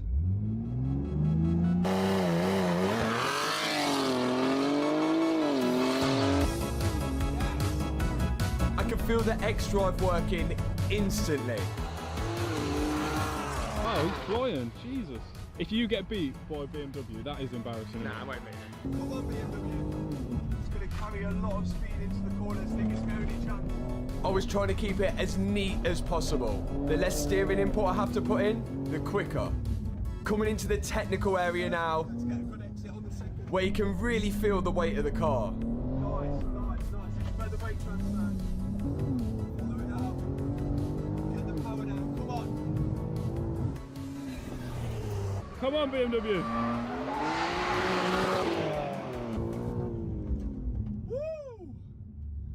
Okay, I don't think it's as fast as the Huracan. I'm gonna say it, but I think we did a good lap. I don't think it's as fast as the Huracan. BMW, if we come anywhere close to that Huracan, I'll be proud of you. I will be proud, but I just don't think you've got it in you for a supercar. But who knows? Who knows? Oh my God! Just don't say anything. Don't say anything. No, please, not after all of that. No. How do you think you're done? His reaction didn't fill me with confidence, I'm not gonna lie. I can't believe it. Right, I was chilling. I need a meeting with you two over here, come on. Ben, I'm not gonna lie, I'm shaking off that lap because I really had to wrestle that car. Was you in four-wheel drive? Yeah, I was, yeah, but like I was really wrestling it. You know, I was cross-armed. It wasn't the most prettiest of driving. It feels so good. But of course, there can only be one winner. So is it the £220,000 supercar, or the £20,000 BMW? We'll start with Ben in the Performante, which we have as a 104.98. Matched what I did last time. Which has been your fastest lap so far in the What, he did exactly the same? Yeah. Good, We'll good take that. consistency. If you're a trainer or a fitness coach like me, you need to hear this. I'm Ben Cross, and FitBud has complete. That is fast. There's no way I'm beating that. No way. No way the M3. I'll take that. Now there's a reason I'm holding 3 phones. It's not that close. And that's because we had to go to the judges panel, which these are my fellow judges. It's not been that close. Now, in my hand is 2 phones, and one of them has got the same time. No, 2 of them have got the same time, and one's got one that's slightly different. But majority vote would say the BMW M3 104.7.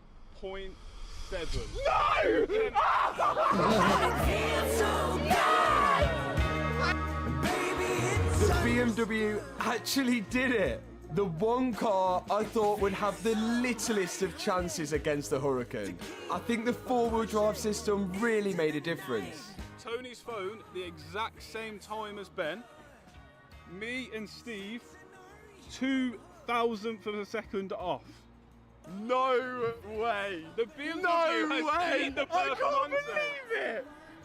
I can't believe, and the thing is as well, it's not even been slower than his previous times. I can't believe it. 2 I tenths can't faster. believe it. That's faster than a McLaren. No. That's faster than a GT3. Everybody go buy a BMW M3 competition No right now. way. Adrian knew he was right. Why is it the one day that I'm like, yeah, I'm gonna win this? So thanks so much for watching the video. If you enjoyed it, hit that subscribe button, hit that thumbs up button, and Ben, I'm gonna have to do sympathy subscribes to Ben's Fowler Fishery. Stick to fishing, mate. Hit the subscribe button, hit that thumbs up button. I cannot believe the BMW M3 beat the Lamborghini Performante. Peace out.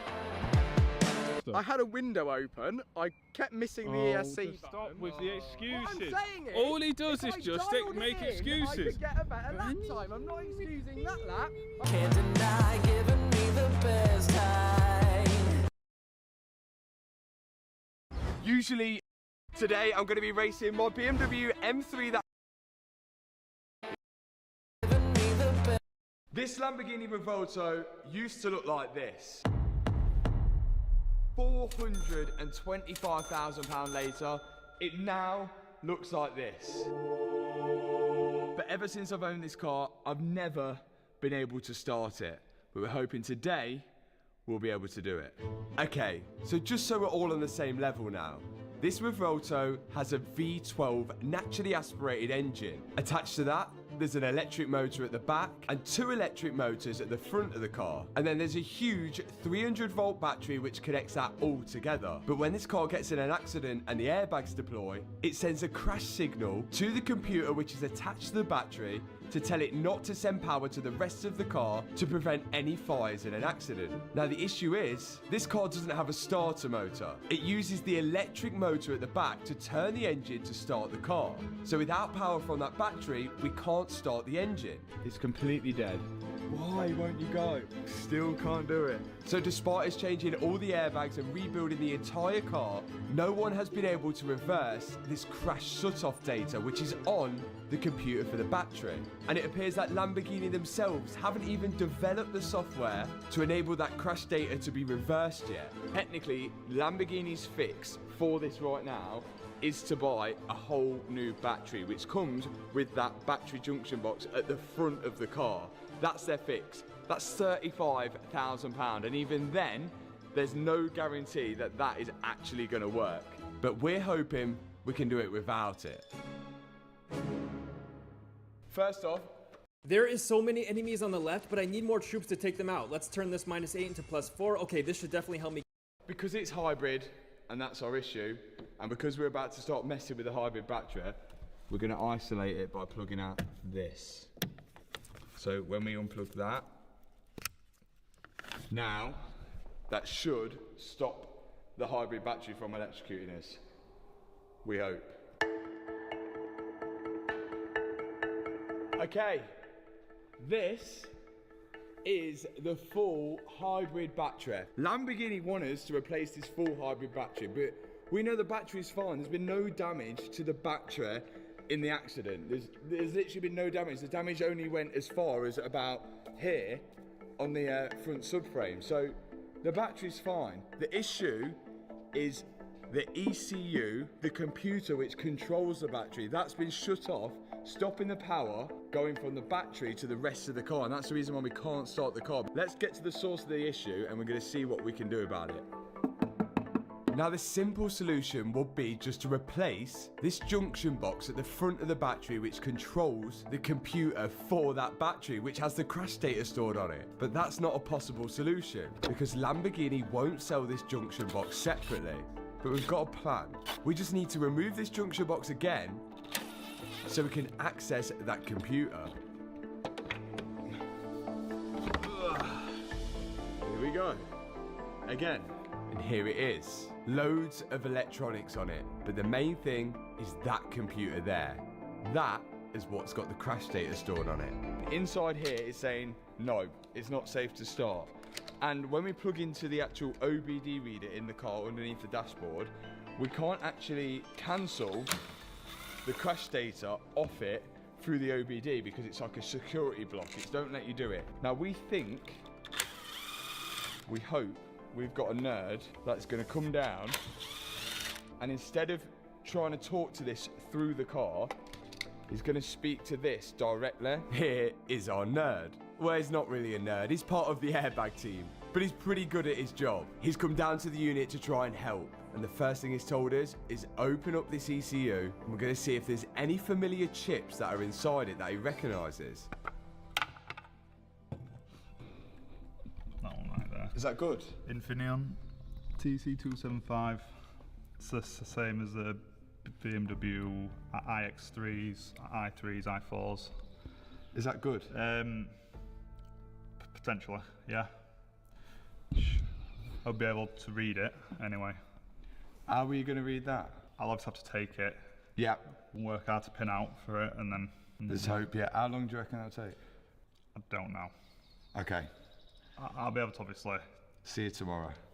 Good news. So this chip right here is used in loads of other electric cars like the BMWs. Now as the airbag team have dealt with this chip before, they might be able to talk to it directly to wipe off that crash data. So I waited to hear the news and finally we got it.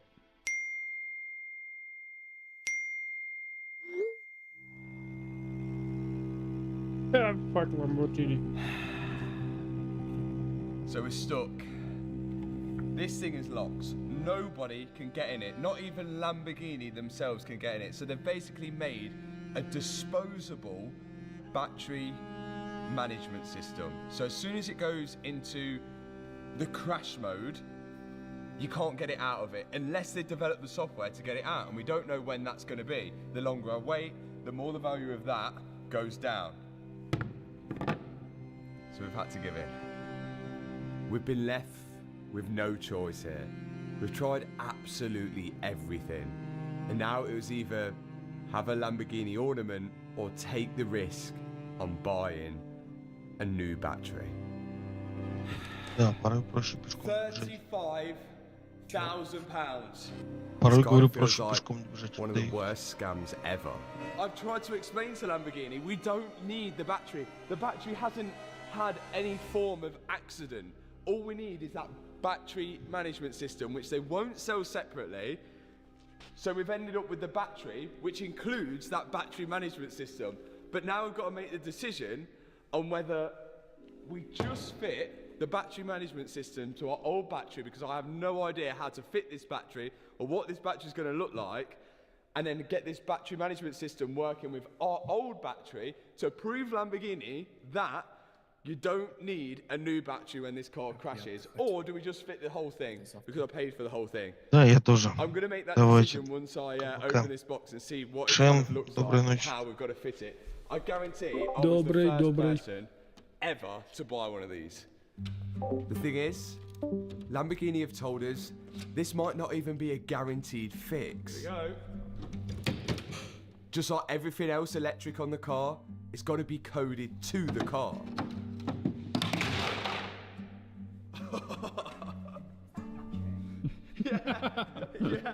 But of course my battery is already coded to the car. That's why I was thinking of taking the BMS module of this battery and putting it on my battery. And maybe we'd avoid the coding that way. But it's a bit of a risk. And to add to all of that risk, Lamborghini have told us that they might not even be able to code this battery to my car, because that software might not have even been developed yet. This is how procrastination manifests in high performing man. This is me before putting. But this is our last resort. Now I'm thinking, because so in what I was thinking was that there was no electrics in that battery. It was just cells. It was just power.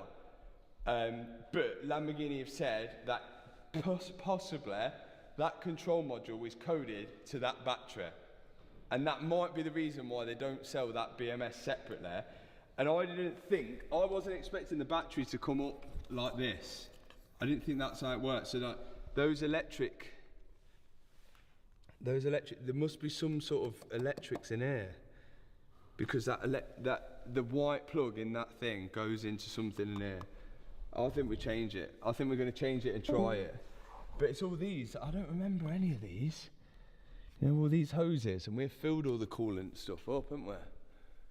It looks like it's bolted from underneath. From what we can see, there's 1, 2, 3, 4, 5, 6, 7, 8.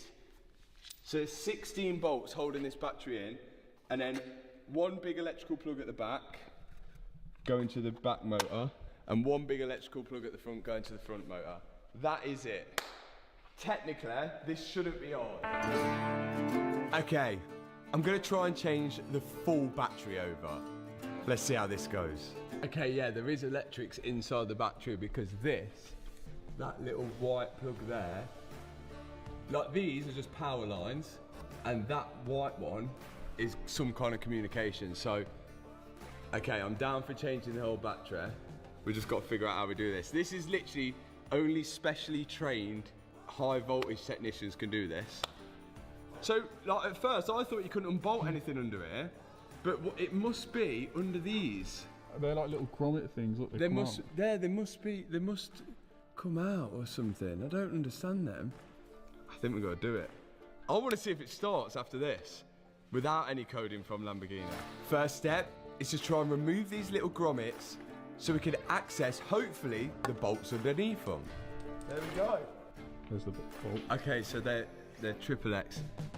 We definitely should be trained for doing this. I think changing over that full battery with the battery management system connected to it is our best option. If I start swapping things over, I could run the risk that the new battery management system could get crash data on it. And once we've got crash data on it, we know what happens then. We can't get it off. Right now, I'm removing the coolant temperature sensors and the 2 coolant lines which feed and return the coolant from it.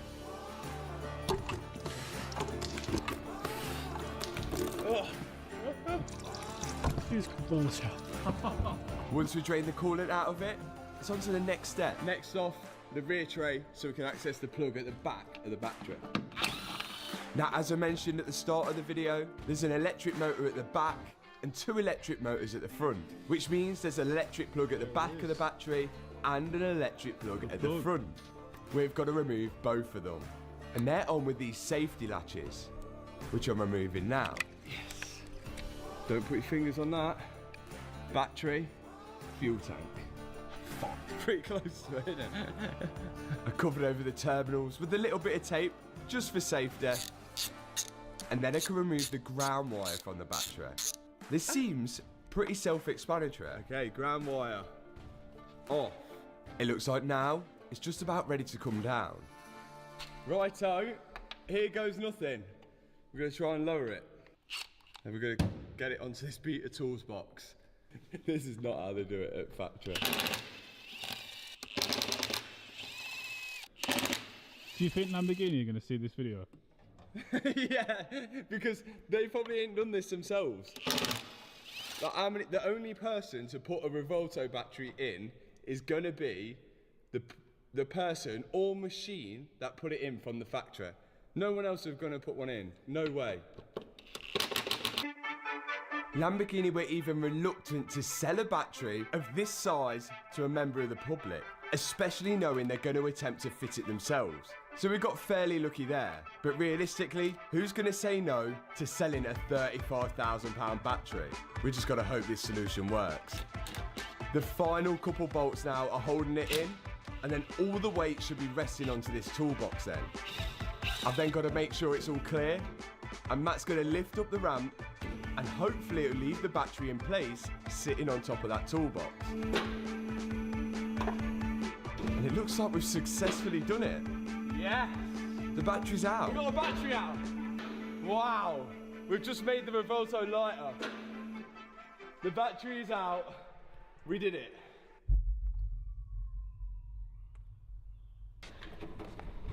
There it is. We got a battery out with no training. სად ვახურდავებთ ლარს, დოლარს ან ევროს მარტივად? თან ჯიხურის კურსით სახლიდან გაუსვლელად. შედიხარ კურსში. And no help. And that is what a £35,000 battery looks like. And if you crash it, what are they going to do with that? That's not good for the earth. Greta, this is actually anti-green universe, green planet, really, because if you crash a car, you just replace the airbags and everything and get it back on the road. But the Revoltos, you're now going to have to dispose of a lithium-ion battery, which is not good. This is going to be fine in here. Like, the battery cells are going to be fine. So whether they can recycle that, we should have had an exchange rate with that one and that one. Okay, now we've got to do the swap. Removing it's one thing, fitting it is the most important part. We've got to get this right. I don't know whether I should try and start it without Lamborghini trying to code it. I don't know. Part of me wants to try it. But part of me is thinking, will it trigger the crash data again if it's not cleared? I'm going to try it. We've got to. There's no way we're fitting this full battery and not trying to start it afterwards. Even though Lamborghini have told us it does need to be coded to the car. First step is do everything we've just done, but in reverse. We lowered the ramp down onto the toolbox and we're whacking in 2 bolts at the front and 2 bolts at the back. That should just be enough to hold the battery to the car. Then we can lift the ramp back up in place. Okay. Now, let's put the rest of the bolts in. All 18 of them. I'm going to tighten these down.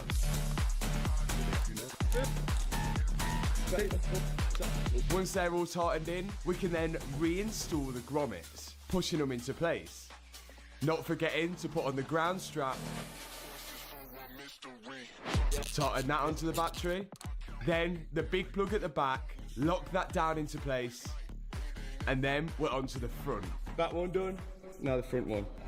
Attach the 2 coolant hoses, the temperature sensors, a bracket which holds the wiring, and then the 2 electric plugs can plug into it. And there's one black electrical plug, which are all the communication wires to the rest of the body of the car. And that, I think, is done. We've successfully installed a Revolto battery. Everything is in. I've not put all the trays on or anything like that because if we are going to have to take it to Lamborghini, I think they do a lot of tests on the wires before they code the battery to the car. What I'm going to try now is just plug it all in, put the 12 volt on. We probably shouldn't, but I'm going to give it a go. And if it doesn't work and something breaks, I know a lot of you guys are going to be like, well, you shouldn't have tried it. But if it does start, we could be a hero. Let's try it. Here goes nothing then. First off, let's connect the 12 volt battery.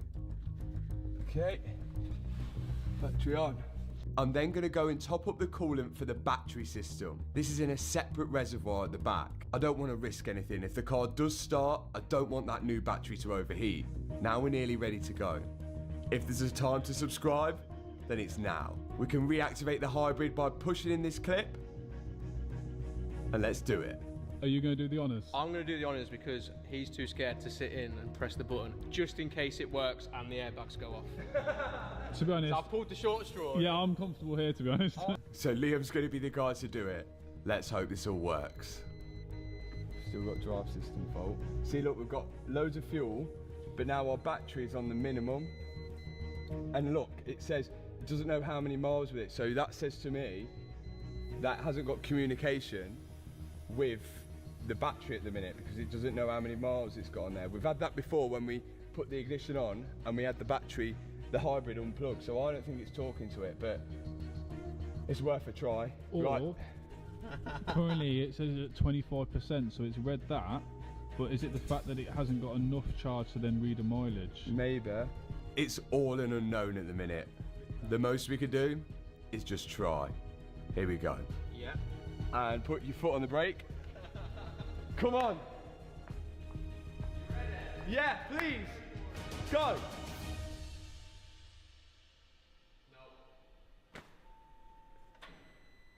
Let's try again.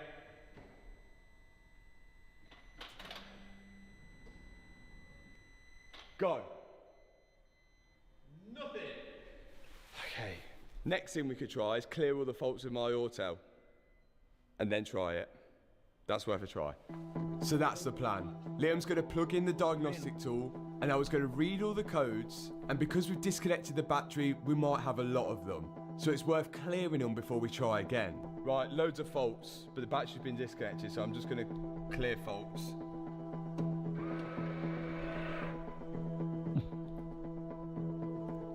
The main fault that we're looking to have cleared is that crash shut-off fault. If that's still there, then it's really bad news. Let's see if that crash shut-off is still on. So if that's on, we know we can't start it. I think that was either in gateway or electronic drive. No. And it's good news. There are still some active faults in the battery system, but none say crash shut-off like what it did before, this crash shut-off triggered fault. So it should start. Right, try again. Try again. I've cleared everything I can clear. I'd switch the ignition off first. Send it. Go on.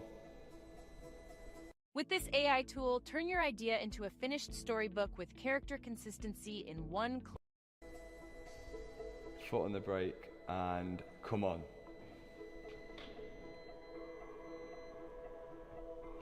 Nothing. Okay. Let's try charge that hybrid then. Oh. Is that started? That's the noise. That started, Liam. Is that started? Flick it into engine. I'm in performance and sport. Flick it. You're in hybrid, didn't you? Flick it into Corsa. It's in first then. That's No, the no, noise. because it won't go in first. There is a gearbox fault on the car which stop it from going into first. What is that horrible noise? But when Liam tries to put it in first, well, it sounds like the hybrid part of the car tries to start up or move, what's it saying on the dash? but it won't stay in first gear. I went to trick the car to think the bonnet was latched, just in case it needs to be latched to move. Right. Try again. But we can't go into first or anything, can we? Like, don't even allow you to go into first gear because it's got some gearbox fault. I think let's put some charge in it and see what that We'll does. try the charge, yeah, let's try the charge. Okay, so what do you have to do to charge these? The charging point is at the front of the car. We've managed to borrow a charger because our one was broken, and we're just going to plug it in and hope. Is this the first time you've used an electric charger? Yeah, I've never used one. This feels really unnatural, especially on a Lamborghini. But if it's going to get the car to start, I'm not going to complain. So, we waited for it to charge up. I forgot, yeah, we still need to plug some things in at the front, but I don't think they're going to stop us from starting it. I don't think that daytime running light here, on that side is unplugged. That ain't going to stop us from starting it. We've got a ambient air temperature sensor, which is here. That won't stop it from starting it. It would probably just bring an engine light on the dash. And then there's a lot of stuff which isn't coded to the car, like the rear wheel steering, the dampers, and then we've got a gearbox fault, which is stopping us from going into first gear, or any gear for a matter of fact, and we don't know why. I was just worried that is stemmed ever since we put the exhaust on, but it's got nothing to do with it, but we were just around the gearbox area. But who knows? After about half an hour, we pulled the charge off.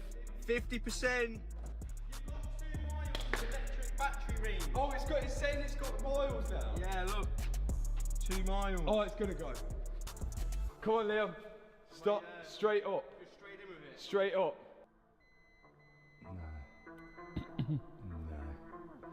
Nothing. Try again. No. Oh, I think we need Lamborghini then. Great. He's just mashing it. Ah. Fucking good. Well, I think we got crash shut off thing off. I think, which is good. But and now the airbag module is lost communication with the hybrid, which I think is a coding issue. So, but it's good that it's now showing charge and we're now showing 2 miles on because it didn't do that before. 2 miles of range there. So why is it not starting? It must be the coding issue. Okay, that didn't work. So we've got Lamborghini coming here, and they're going to do some coding, and hopefully they can get it to work. But in the meantime, I've got to put this whole car together so they can't moan that something's unplugged and that's why it doesn't work. We need no excuses. So, let's go. Now there was a fair amount of things that I have left off and left unfinished on this Revolto. There was some parking sensors out the front bumper, some trims out the front bumper, and all of which the parts have arrived now so I can start putting them together. But none of these parts that I'm adding to the car I thought would ever affect the car from starting. There's nothing to do with any startup procedure which I'm adding. You can see here I'm just adding under trays. But whilst I was doing this, me and my dad got a little curious as to what was actually inside one of these Lamborghini batteries. Okay, here's our old battery. Now what I'm interested to know is actually what's in them, and I know we shouldn't. I think I've got that thing where, do you know when you were a kid and like you take the TV remote apart and put it back together because you want to see what's in it? I want to do the same with this. The top cover of the battery was held together with loads of screws. Once we removed all of them, we can lift the cover off. Boom! Oh my God. To reveal, well, not much. That's like all individual cells then, is it? That's the cell, that's the computer for it. That's the cell, that's the computer for it. How many is there? 1, 2, 3, 4, 5, 6. So you actually get 6 batteries for the price of 1, which is good. Yeah, it's only really loads of small little batteries, which like... Helen Hansel was able to win any competition she took part in. She was known as the contest queen. That's mental how much power they output. So there's actually what looks like 6 individual battery cells all connected in line to power the electric motors on this Revolto. I think we should put it back. But that information didn't really help us at the minute. It was a bit disappointing. What did you expect to be in there? More than that. I put back in all the screws to hold the top cover in, and then me and my dad got back to work on finishing the rest of the Revolto off. There was a broken wire for the wheel speed sensor on the back left, which my dad was sorting out, and I took the rear bumper off to install some more trims which were missing on it, and then we had to adjust the spoiler to make sure it all lined up with the bodywork. Again, none of this that we're doing now we thought would ever affect the car starting up or going into gear. But oh, was I wrong. We have just about done the kind of final fit up of the Revolto. There's a few final things that I want to do, but pretty much that is the final fit. Yes, it is a lot of different shades of white, which we will need to get painted, but obviously top list on our priorities to get this thing started. So all of this is now all in, and we've got all the arch linings in, a lot of the under trays on. We have left some under trays off because Lamborghini have said if it has to go to them for them to code it, then they need the under trays off so they can test the battery before they say it's okay to go. But watch this as well. Since we've plugged everything all in, we're in park. Neutral. Yes, look, we can actually get neutral now, and it stays in neutral since everything's plugged in. The battery's a bit low, the battery's drained a bit. Whether all that stuff all plugging in and everything is going to make it start, I don't know. It's worth a try. I don't think it's going to work, but the battery is really low. It's in the red now, so It has been draining while sitting here. I don't think it's going to go because we've only plugged some more stuff in, but we're going to try. Go. Gearbox malfunction. No reverse gear. But I was able to put the car in neutral and it stayed there. I'm in neutral. Can I go into first? E. Oh yeah. I'm in E.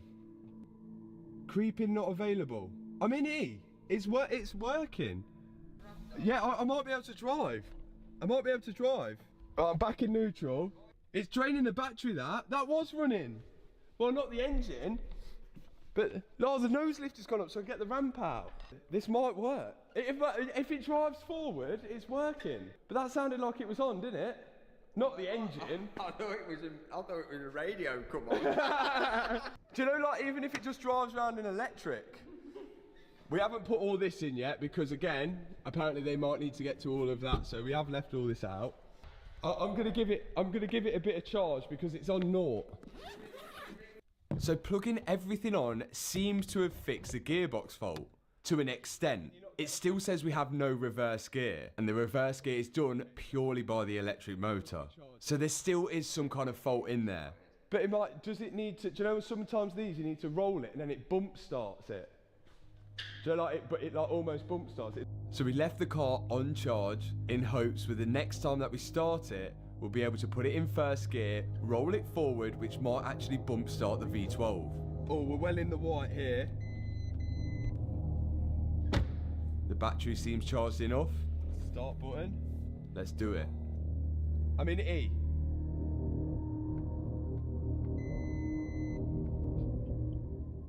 That's me revving it. So it registers that you're revving it? Yeah. But it just won't move? It sounds like you're moving it. Yeah. It's not going anywhere, is it? Red light. So why won't it move? So if you put it in That's first... what it sounds like, revving an electric car. At least it makes some kind of noise. There's some progress. It's registering my throttle, but the car won't move forward when I put it into gear. It says creeping not available. The only thing is that it doesn't have reverse gear. Наручники аж там стоит. That's gonna be it, isn't it?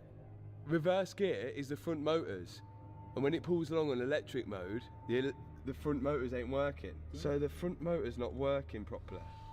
Invalid data received from coolant temperature control unit. Invalid data received from drive motor A.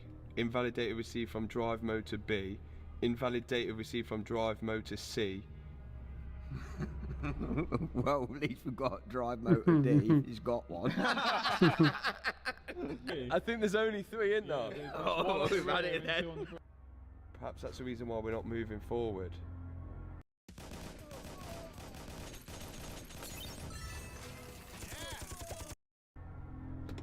This is it. 40% battery charge, 90% fuel.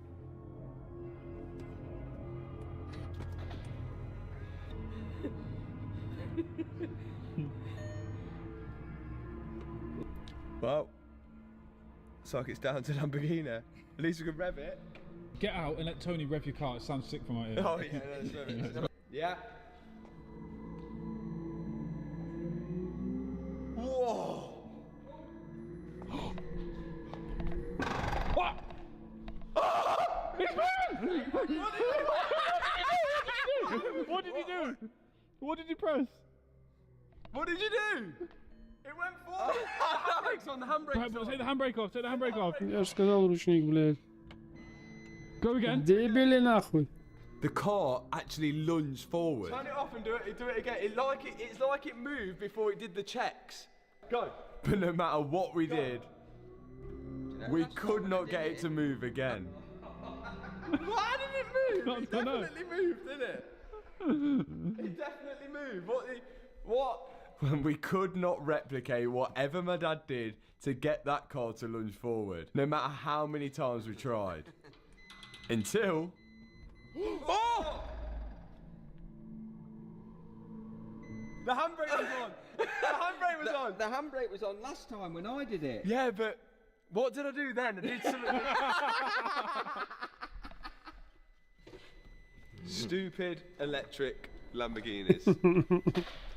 Well, it looks like our only option now is to call Lamborghini and get charged £40 million. Let's do that. Close, but we're not there yet. Thankfully, Lamborghini have come out and they're going to see if they can code the battery to the car. But before they do it, they have to run through a load of safety checks. And we've just got everything crossed this works. So Lamborghini are here at the minute and they're trying to code the battery to get it going. We can't film them. They don't want to be filmed, but they do want to do the work, which is good for us and also bad for you guys because you can't see what's going on. But from what we know, before they're allowed to code the battery to the car, they have to go and test every single high voltage wire to make sure that there's no breaks in it and everything is all good. So I think he's going to do the tests first and he's going to call us in if it's about time to start or if it does start. Fingers crossed. As soon as we get called in, we'll take you guys with us. Come on. But after a long wait, it wasn't good news. You ain't gonna believe it. Lamborghini have come, send their best technician out. Look at it. Look at it. Right, okay. 75% battery charge, 90% fuel.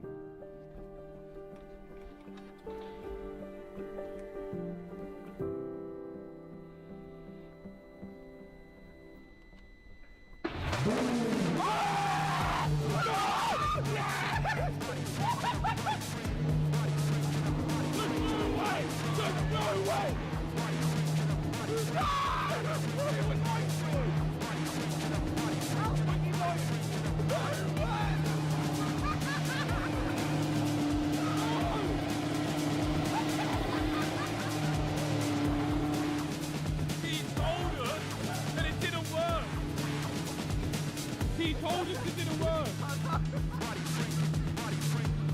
No way.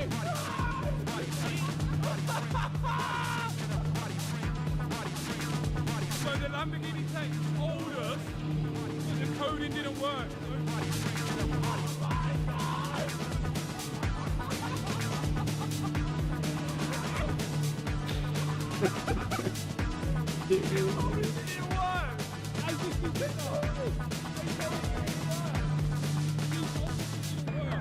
We were literally about to drive to Italy to take this to Lamborghini. I know, I was going to show that it didn't start, and it started.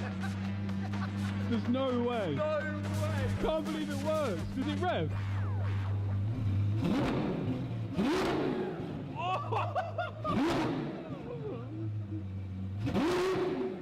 No way. I can't believe that. My hand is shaking. No way. They clickbaited us. I don't. Do you think they know? He literally just come in and was like, guys, it's bad news. It's not going to start. We're going to have to take this Lamborghini Italy. We were planning a trip right now just to go to Italy. Yeah, because like he literally said he was getting the same codes. He can't get it off, and he's waiting to hear back from Italy. But I'm not sure. He seemed so genuine when he said that. I'm not sure he even knows that it works because he's never tried it.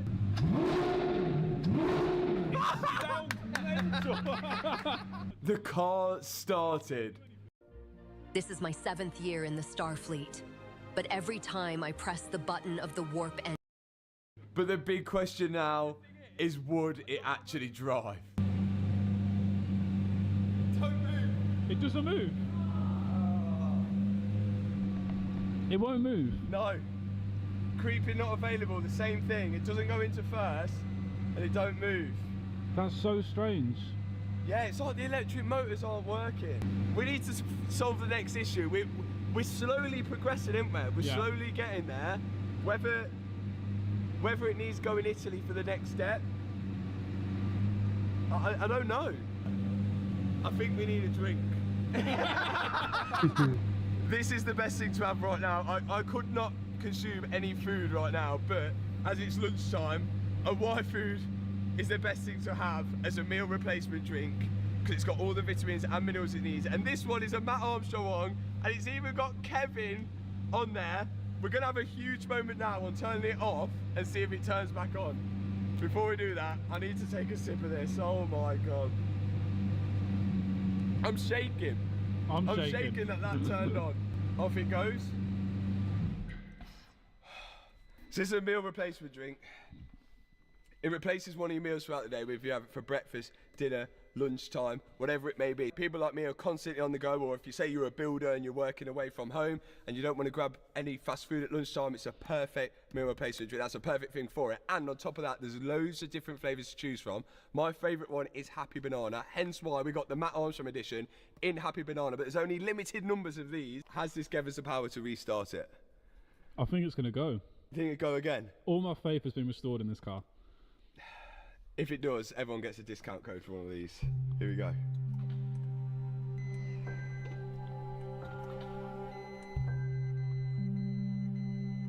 Oh, there's a lot of people getting a discount code.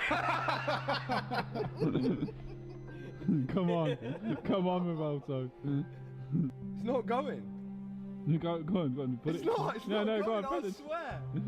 That's exactly what I did last time. Oh no. Oh, at least we know it runs. That's so That weird. must have been like, do you know like what happened to us when it lunged forward, like after he's read the code in or something? It must trick the car somehow. This car's a nightmare. No one's going to believe us. No, don't go. Don't go again. So maybe the Lamborghini tech wasn't lying, and he thought he actually hadn't fixed it.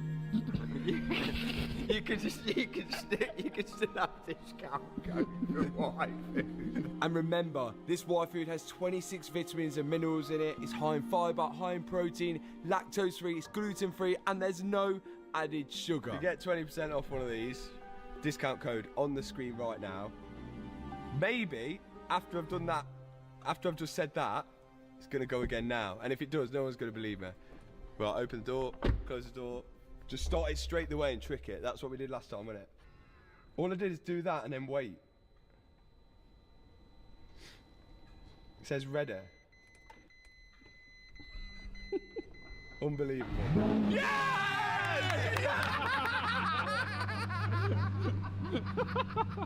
I can't deal with this car.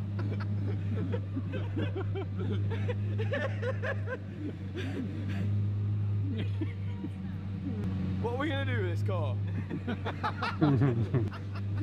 you can't have a car that starts sometimes, starts and you don't know why. Unbelievable, Jeff. Unbelievable. What? Okay, so the next step is to try and get this car to move forward. And at the minute you can see, creeping's not available. You ever watched Hot Fuzz? Yeah, I have actually. Yeah, where he goes, what we should do is go to the Winchester, have a pint and wait for it all to blow over. Something's still not right with it, isn't there? Like, it seems to be out of our hands. We've done everything we could possibly do to this car. And it's now in the hands of like computer nerds. Like, we've done everything mechanically right. I can't see anything that we've done wrong. We'll check the coolant now. Let's check the coolant levels. And then we'll evaluate what we're gonna do next. Now, after taking a look, both coolant reservoirs have held coolant, and there was no need to top it up any further. But what I did need to do is continue building the rest of the car. That included all the front tub, the seals at the front, and the wiper blades, because now we've got to get this car as good as done. That's the front end complete, then the car can go in the air, and all the under trays and the panels can be put on underneath. I could do this now because Lamborghini have done all the tests on the wires and gave us the all clear. But we are going to need Lamborghini for the next part. At least I thought I did. Let's attempt to get this out of the unit for the first time. Okay, that is everything all together. For the next step, we're going to get it out the ramp. For the first time ever since this car has been in here, it has not left this ramp. The nose lift is up. I don't know why. It's doing all sorts of weird things, but I think, from what I think, is if we start it up as fast as we can and whack it into gear before it does all the checks, we might be able to just send it outside. It's worth a try. We're just going to try and trick it, but we've got to get it outside for the next step. Here we go. This awesome phone mount just got a next level upgrade. It rocks a vacuum suction cup that can cling to any smooth surface and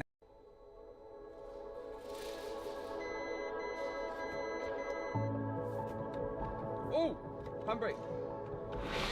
Whoa! Yes! Go, go, go! He's driving! You got nothing else? You did a wheel spin. Look, you've actually left 11s in the unit. Oh, yeah! Right, okay, I think I've got it. I think I've got it. I think I've got it. We're nearly outside. We're nearly outside. It seems I'm able to trick the system by starting it and get it into gear as fast as possible before the system does its checks. It's out! And look at that. It made it out the unit. It drives. We cheated it. It's actually made it out the unit. Look at that. It made it outside. An unorthodox way, but yes, the Revolto made it out with its own power. And that says a lot, being the state that it arrived at the unit in. It might not be perfect, and it might not be driving just yet, but we've taken some massive leaps already. So here's the situation. We have got, well, at least 4 steps closer to actually driving and finishing this car, but it's out of our hands now. Lamborghini have been told that Lamborghini Italy will not send the correct code in for this car until this car is inside a Lamborghini main dealership. Because no one's ever fitted a battery to a car like this before, and they've never fitted a Revolto battery, they want to make sure it's 100% right. If they do it inside my unit and something went wrong, say the battery set on fire and then set fire to my unit, that's a big claim on the side of Lamborghini. So they want to make sure it's 100% right. So for that reason, it needs to go to the Lamborghini dealer. I don't know what they're going to charge for this, but we literally have no other choice. So for now, this car is getting on the trailer and going to Lamborghini, and we can only hope that they can sort it. If they haven't, we are well and truly done for. Thanks so much for watching this video. If you enjoyed it, hit the subscribe button, hit that thumbs up button, and I'll see you in the next video. Peace out. What are we gonna do with this car? It's not good. It's not good for like anyone's, like it's not good for mental health, is it? Like a drug that I just can't deny.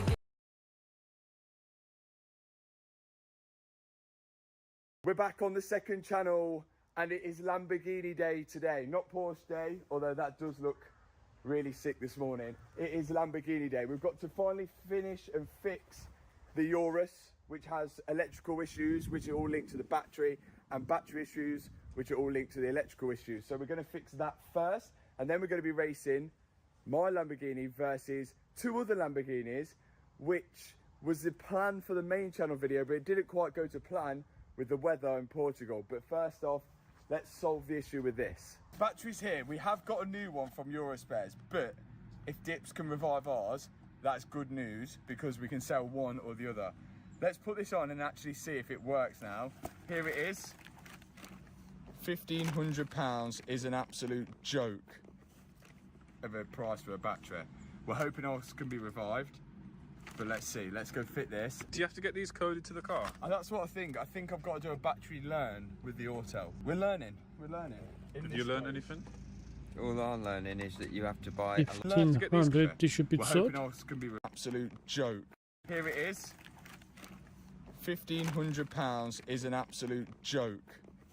1500, охуели. a lot of expensive equipment to be able to put a battery in. Didn't have to do that back in your day, did you?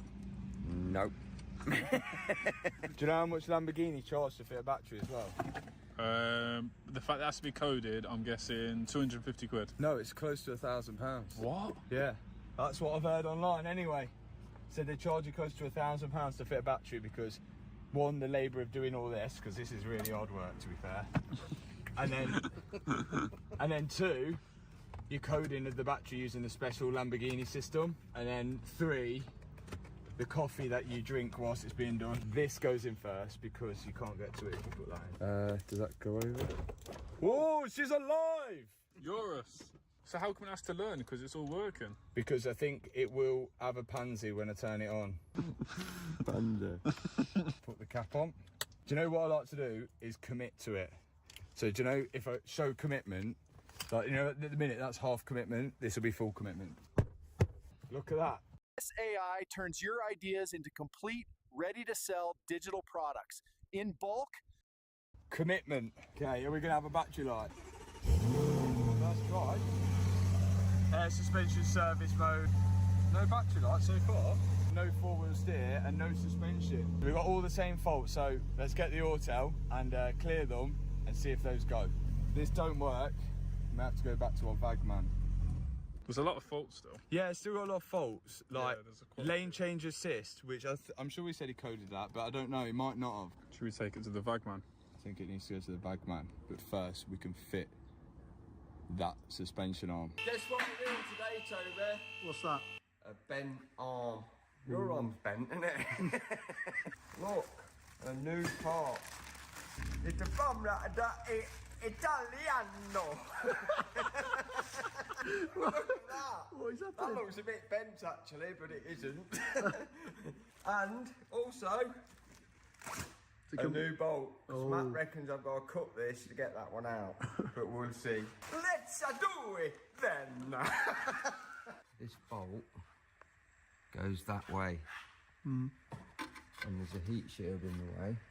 Could be a problem. There must be 12 screws holding that in, and you know this arm, that's only got 2 bolts. So they don't want that to fall off, do they?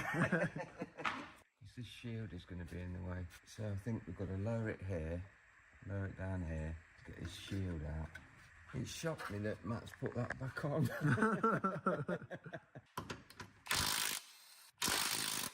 This is going to be an issue, isn't it? Okay. We've progressed. Right. What's next? The bolt that's going to be the problem. Oh my God, I can't believe they put this back in and it was that tight. How are you not deaf? I am.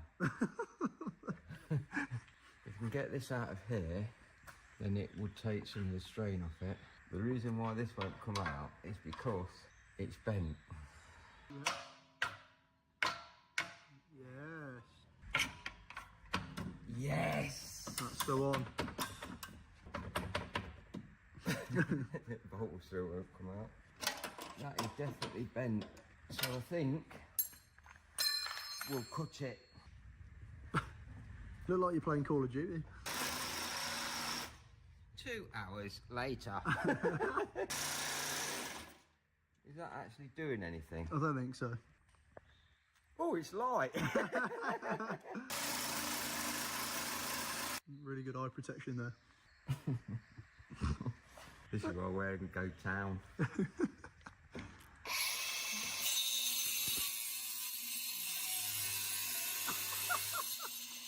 Good thing you put them on. Oh, you got it? Got it. How is it not coming off? Don't let it defeat you. Carry on. Sure it's gone through. Yes! Yes!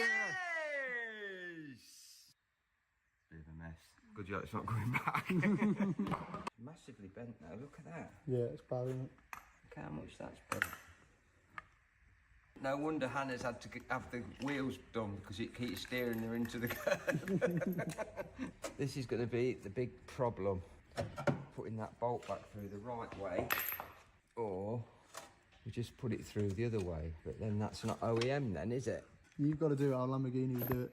If Lamborghini were doing it, it'd be subframe out. And they probably know how to get the wheel off. Well, yeah, I think they might be able to do that.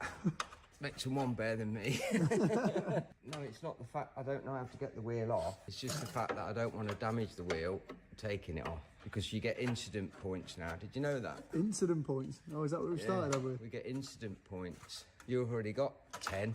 It's going in. It's coming. Yes. Come on, baby. Come on. It's so close. Sounds like Windy Miller, doesn't it? Sounds like who? Тупо снутри идет болт. Windy Miller. Windy Miller. Yeah. Who on earth's that? And the Trumptons. Is that someone from your From time? your time, isn't it? I've put the bolt in the other way. I don't think it makes a lot of difference. Still doing the same job. It was just a mission to try to get it in from this side. Whoever put the subframe in should have changed that bolt for the subframe. But it's in. One good thing. Let's put the nut on. Never coming out again. Yay! Очень тупо. Yay! Was that the right way to do that? No, Toby, you shouldn't have done it like that. Yeah, right. This is how procrastination manifests in high performing man. This is me before I put. Okay, now check everything with a torque wrench, which won't be on camera.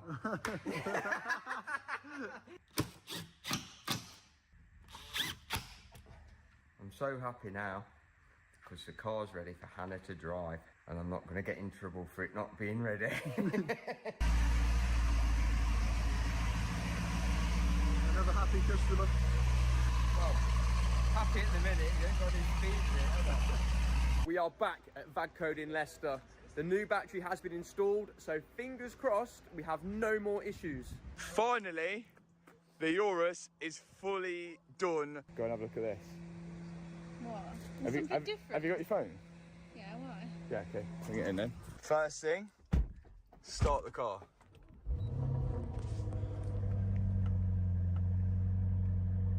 No more faults. You've got, I know you'll like this, Apple CarPlay, wireless, and now, every time you get in and out, it will just open that screen up, Apple CarPlay, without plugging it in. Yeah. Loads better. That's loads better, isn't it? I thought you'd like that, because you had to get a cable. I didn't say I didn't like it. Everything works, drives good, and Do you know where I'm going right now? where now? IKEA. This is fully complete. Hannah's been driving it round, starts up, and we have, well, we should have 0 faults. Oh, how fun is that? Change the battery in the key now. Now, to fix these batteries, what I found out is, for a friend DJ, is that these lithium-ion batteries, they're not a sealed unit. You can actually split the battery apart, and inside there's loads of separate cells, and the separate cells are all joined together, and then they then go through a power regulator before going onto the positive and the negative nodes on the battery. If you put a multimeter on the battery like what I did and it shows absolutely 0 volt, which is what this did, then instead of charging the battery from there, you can actually charge the cells separately because they still hold charge. So on our old battery, that's what we've done. We've charged the cells separately up to 13 volts. And then after that, it seems to have brought it back to life. In short, that's how we solved it. So one of those batteries, maybe the new battery can go back, or we could just sell the battery that we've finally fixed. But that is good. The Urus is complete. Here we are then at Circuit du Sol, which means Circuit of Sun, I think. Is that right? Could be correct. But it's actually clickbaiting because it's raining, but it's actually managed to stop raining. This was going to be a main channel video, but it's wet, so... But we're still going to do it. We're still going to do it. We're going to do it on the second channel. I was trying to prove whether this car is going to be better than the new Lamborghini they brought out, the Revuelto, 1001 horsepower. 1001 horsepower. Then this Asbo decided to turn up in his new Lamborghini Aventador SV, which is the V12 engine without the assistance of electric, and I have the V10 engine with the assistance of 2 twin turbos. So it's 1001 horsepower, 4-wheel drive, V10 engine, 1.5 ton to 1001 horsepower, 4-wheel drive with electric motors on, 1.8 ton, I think, I believe it's around that, 1.5 and a bit tons, V12 four-wheel drive and Nico behind the wheel. Are you ready to set a fast lap? Yeah, definitely. Yeah? I think boys need to be scared. You think you can beat them both? 3 laps. Yeah, off we go. First lap. He only needs 1. I'm joking. 3 laps. It's going to count as soon as you cross that cone on your second time round. This is your chance to beat Matt and Mark and have bragging rights. I already have bragging rights. I have a bag of charisma. Oh, what? A bag of crisps? Charisma. Oh, charisma. He has the slowest car here, but will he be the fastest driver? This track has never really been driven before. It's not even done. And we're getting to use this, so it's literally like a dream come true to be able to race cars in Portugal, never mind Lamborghinis, but it's raining. But we're trying to make the most of it. Nico's going, what's the worst that could happen? Who do you think's going to win out the three of you? Honestly, you cannot appreciate how slippy this is from the viewer. I think it's going to be close. I think Nico's going to win. Because of the bravery. Yeah, Do you call it that's do you all call it. bravery? Or stupidity. I think Nico's going to win because all it is today is based on who's got the biggest balls. Yeah. And Nico, we already know what he's like. But he's got to finish a lap. Yeah, he has. The thing is, to find the limit, you've got to go off. So, okay, here he comes then for a flying lap. Nico van der Hoys. სად ვახურდავებთ ლარს, დოლარს ან ევროს მარტივად? თან ჯიხურის კურსით სახლიდან გაუსვლელად. შედიხარ კურსში. All the track. 8 course, no problem. So he's going some then. He was flat out then. I know, he's rough, innit? We can do this! We can do this! Joe, if he just went slow, then we all could just go slow. I think, like, do you know, if you last, I don't think it matters, but as long as you're not last by like 20 seconds, that's when it's a problem, innit? No, if you lose to Nico, oh my, you'll never hear the end of it. He's just a psycho, innit? Come on! We'll beat the Mark, surely you think you can beat him? Like what Matt says, the trouble is like there's parts of the track where you sort of have to let go of the brakes and let it roll in, and if it goes wrong, it's like in the barrier, smashed to pieces. It's not just like it's not just like a little bit of damage. It is written off. Yeah. And then you're always thinking that because you're thinking, like, I've got no insurance here apart from Matt Armstrong insurance. Airbags have got to go off for a payout. Come on.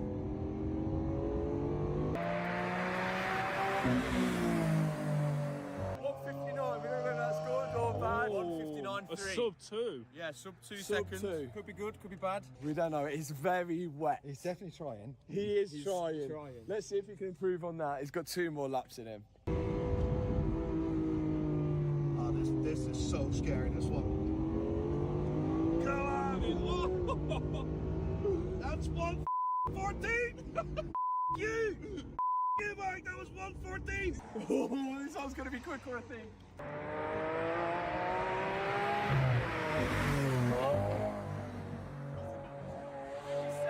$157.2. He's just picked up 2 seconds. He's flying. He's absolutely flying, I'm worried. But we do it faster here! Mark, surely after spending £500,000 on the Revuelto, if it doesn't win, you've got to go and sell it. It's not about the money. It actually is about the money because that's what holds you back. Yeah. Yeah. So is that an excuse as well? Yes. Right, okay, yeah. The thing is, that watch there doesn't tell a different time to this watch, does it? No, but it does look good, doesn't it? That's what Mark's thinking is the Rosso when he goes there. It doesn't look good though. Which would you say is the best looking car here? SV. Yeah, SV. I'd agree, yeah. We don't need traction! Who needs traction? Come on! Is this hard down here? Faster again? So. Come on then, Nico. Let's see what you got. Final lap. Another 2 seconds exactly. That is fastest his last lap. fastest lap was the last lap. 155.2. Where's he getting these seconds? The question is, which one of you are going to go first to try beat that? I'll go. You're going to go? I'll go. Oh, no. I think it'll get greasier, which I think it'll get slower. It depends who's going first. Yeah. I'll wait for a second. How was that? It felt good. I feel more comfortable now. I'm using the track more. If I have another 3 laps, I could really push it further. Well, you've had your 3 laps. What is the time, by the way? You can't know until the end. Ah, no! It's very good.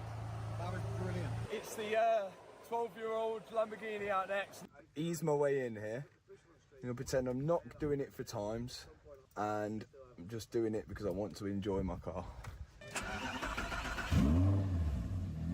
Does power really does it really make you faster?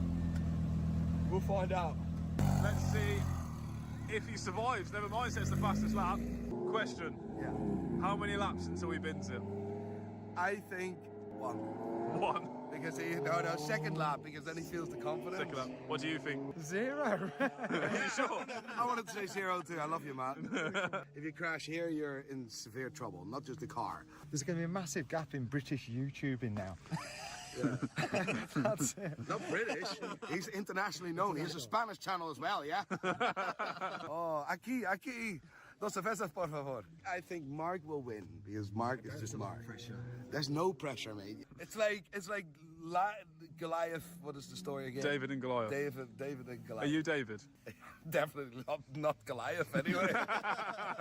So Matt, in the freshly rebuilt Gallardo twin turbo 1001 horsepower.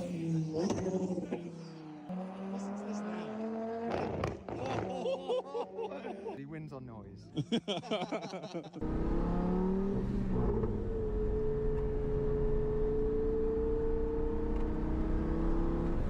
Is it right to say he looked a lot slower than Nico then? I think he's going to try and get one time in. Yeah, I think he's going to just warm it up. He'll get a safety time and then he'll just try and creep.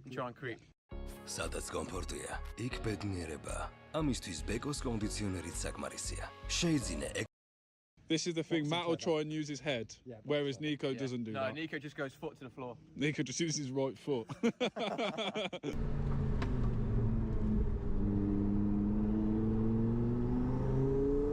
So, honest opinions on Lamborghini. I'm a fan. You're a fan? That is raw. That's just pure, mate. That doesn't make any sense. That is a supercar. That is a supercar. It needs to scare you. And let me tell you, the A12 doesn't really scare me. That one scares the out of me. Do you know what scares me? Me driving that? No, Matt in the wet driving that. Look how nimble it is. This is where he's quick. It's really quick here.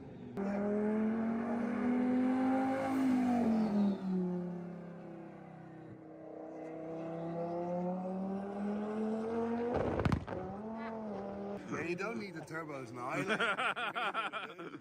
I don't want to see your facial expressions either. Just go stand there.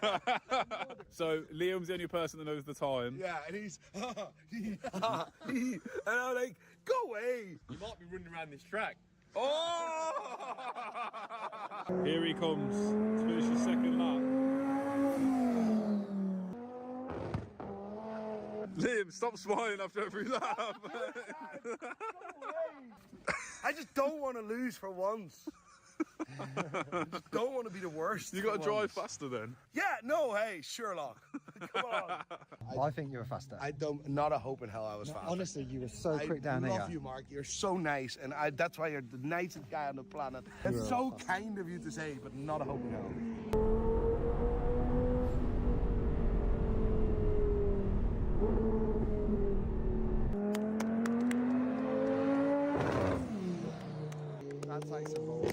Right, let's go home.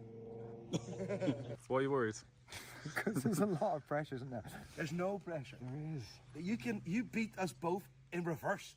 In electric mode. In electric mode. You've got the fastest car, the most expensive car. You're the oldest. You're the lightest. For sure.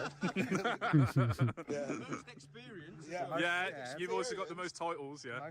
Best teeth. Like you're like the full package. I would like to be you if I open a new Tinder account. He is not as bad as a driver as you guys make him to be. He crashes cars, but it doesn't mean he's a bad driver. The old girl did well. I didn't feel fast, but I felt smooth and I had no moments. I feel like I can maybe go a bit faster, but I don't think I can go too much faster. This is so directed now. This is amazing on the slow corners, the fast corners, the back end's all lofted. And I was bottling it on the fast corners, but the slow corners, it did well. The old girl did well.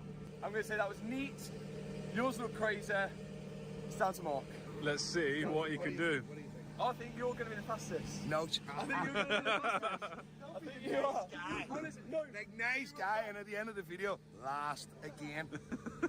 I'm second guessing my performance modes now. I think all off and the most amount of power. You think? Yeah, and it's starting to rain, so let's go. An unfair advantage. Quick, go!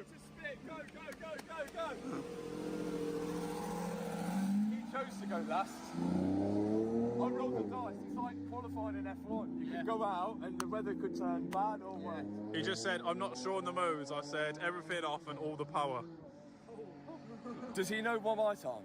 No. No one knows. I'm the only person who knows that. Okay. That is a proper track car, that thing. I proper enjoyed it. If we did more and more laps, you'd get faster and faster and faster, but that was well fun. Mate, we're driving Lambos on a track Yeah. in Portugal. And it's still, it rains. Fair enough about the rain, but like this is dream stuff, mate. This is dream Did stuff. it make some flames? Yes. Make some flames. You were on fire the whole time. Come on then, lads. What do you think? Did you think the Revault was going to beat both of you? Mark's a good driver, isn't he? Mark is an Mark's incredible driver. He's been paid to drive at some point in his career. He's an incredible driver in a faster machine, lighter, more handsome, more aerodynamic. The odds are on him, really. And like, you know, if he doesn't win, it's done. You should never. You should quit YouTube. Well, let's see if he is quicker or not.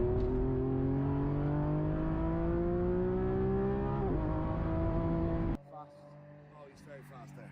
That was quick. Yeah. Why am I so nervous?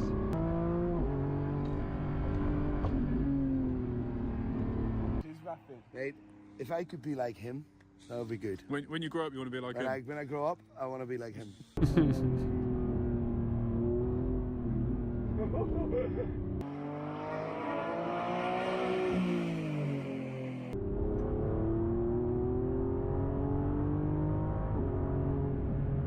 Is this Mark's final lap? Is this Mark's final it's lap? Mark's last lap. I'm scared. Oh, too fast. Oh, this is sketchy. It's getting wetter. სრულყოფილი რძე, რომლითაც იქმნება სანტინო, საქართველოს მთების საჩუქარია.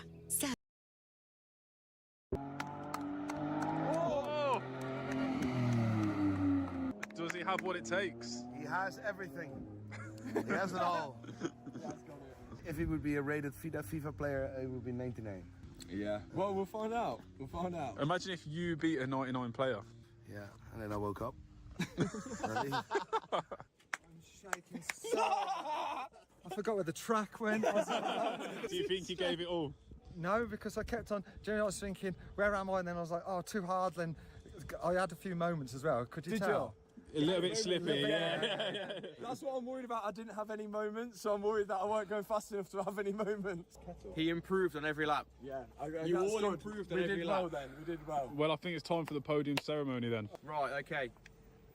In last place, who is going to be running around the track after this? With a time of 1 minute 55.2, Nico.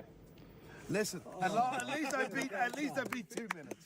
55. 155.2. We go straight to first because it's just between the Gallardo I am shocked. and the Between Rebalto. you two, who do you think got it? Mark, because he looks brave. He didn't let off the throttle there till the second cones.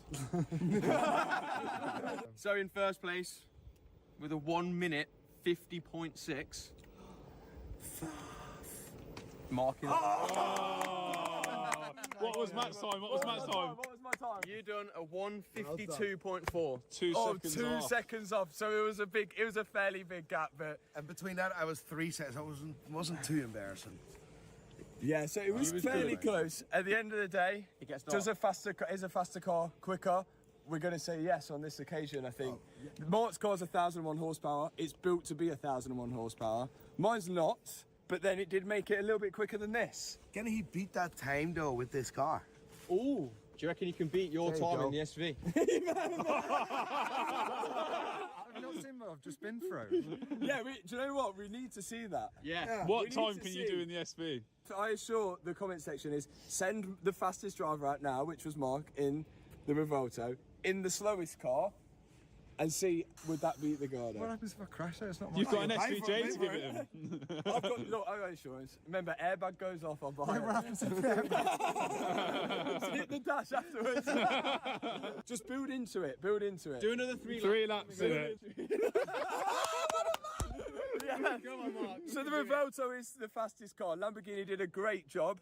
Better than my job on making a cheaper car faster, but it still did well. I'm happy with that. We did okay. We're all within each other as well. The one thing I was worried about is someone getting beat by 10-20 seconds, but didn't happen, did it? We all did well. And we're all in one piece. 10 seconds. But Mark is about to go out in the SV. I don't want to do it though. Oh, no, we all want you to do it. The comment section wants you to do it. Pressure. If Mark beats the Revuelto's time in the SV, everyone goes over to Mark's channel and subscribes to him. But if you don't, just forget about it. If you don't, you come to my channel. Yeah.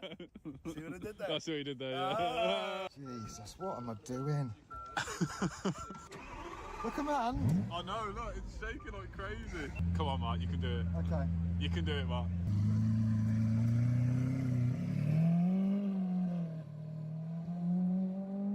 Is this a good idea? I don't know, but I like that idea. He's going to do it. If anyone can do it, Mark can do it. Do you think he's got what it takes? Cars nowadays are built to go faster rather than look better and be genuinely better. But I would, for Lamborghini, for the culture, I want the older Lamborghini to beat it. So then it just shows that these era of cars were the best era. That should be faster. It looks better. It sounds better. I'm so excited to see this. Come on, Mark. Everybody wants the NA car to win. Yeah, we want it. I want it to win. The real V12. Yes. Yeah, it's naturally aspirated. It's the best. Yeah. It's the best. It's 100 kilos lighter than it was 5 minutes ago.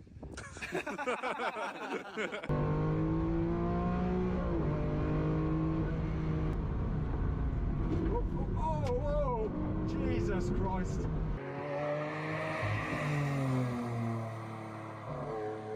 What was your time on your 155. What was Mark's? 154.6. His first lap. First lap. Come on, Mark, 4 Is it seconds. faster than his first lap? No, in the his first lap was 152.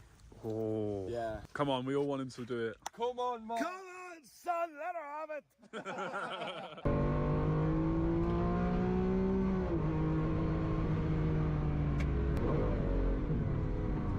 This is so sketchy. Why am I doing this? This is fast. This is fast. This is fast. Is it fast? Yeah. Come on, the NAV12. Come on! Come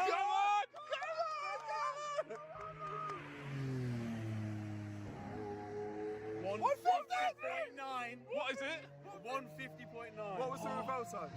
150.6. Come on, Mark, he's got to do it. Is it 50.9 or 50? Yeah, 3 tenths behind. 3 tenths. Come on, That's what I'm saying. It's going to come down to that button pressing. I hope he puts it all It's together. you again.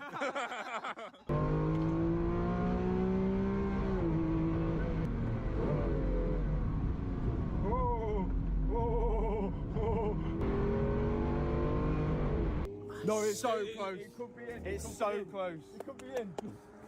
We tend to think that our spirit is in our body. That's actually not correct. Your body is in your spirit. People It's your pressing. That's wild, mate. That's supposed to be 1,000 horsepower. Yeah. And that's 250 horsepower more, mate. I don't think it uses it. I think it's just a stat to show people, oh, we've got 1,000 horsepower because Ferrari have. Did you enjoy that? That was such a stupid idea. I nearly crashed about 10 times. Do you think you're faster or slower? Slower. By how much? By how much? 3 seconds. 2 tenths. 2 tenths. 2 tenths. On the You're second, doing a 150.8. and then you before that you did 150.9. It was so consistent. It was like he's gonna take it, and then it was I can't believe it was 2 tenths. There were some proper moments. It was only because of the Matt Armstrong insurance. Which was What do you prefer, this or your Revuelto? At the end, this, yeah. This is getting good at the end. It's hard to tell because you think the Revuelto looks like it's going way faster, but this sounds like crazy. Yeah. It's all over the place. And now we're back in sunny UK, which isn't sunny, it's still rainy like Portugal. Nico's car's here. So he bought this car, he's drove it once at the track, and then it's just been dumped here. He's had two problems with it. One, he bought it and the bumper colour's completely different colour. So I'm not going to fix that for him because I probably will make a worse job than that. He's going to get the bumper painted the same colour as the car, which would be ideal. And he drove it once and the engine management lights come on, so we've got to fix that. I wanted to straight pipe it whilst it was here before we picked it up, but I can't get an exhaust in time, so unfortunately we're not going to do that. And I think that's it, so we're going to run the scan tool and see what the engine management lights come on. I don't think it's anything serious because he was still thrashing it. If it is anything serious, then he shouldn't have been thrashing it. But that's just classic Nico. Cold start, cold start.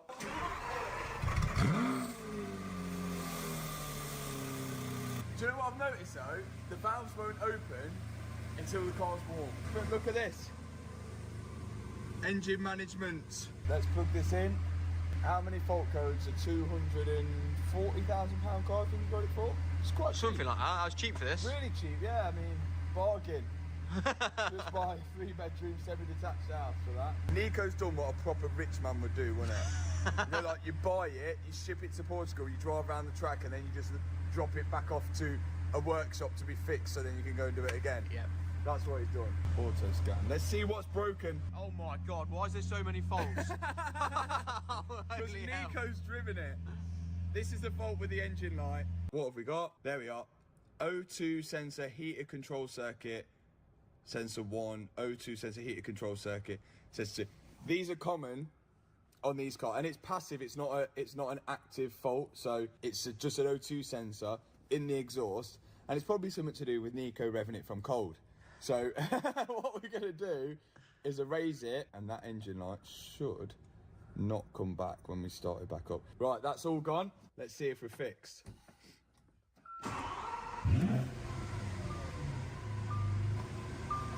Oh, we're all fixed. How much do we charge Nico? I think £5 grand. £5 Yeah, I think so. Nico's. Oh, there's another thing we need to fix. Yeah, you're going to Yeah, say that. so he broke something else because Nico's really like heavy-handed, and he tries to do the window up, look, and he snapped his window switch there. We need to Mansory glue that on. Then at least we can charge £5,500. Yeah, because Mansory glue's not cheap. Yeah, I think we could blag 5,500. Could as well. We'll say we'd give it a service and never did as well. We'll just open like the oil filter and blow it out. We managed to find the piece, but we're going to do what any Lamborghini owner would do in this situation, and that is use ultra fast Mansory glue. I reckon it needs either a new switch or just de-Nico-ing. Right, look, we've got Mansory glue on this. How much have you put on? Like a dab. We could have some excess here. This is a proper Lamborghini fix.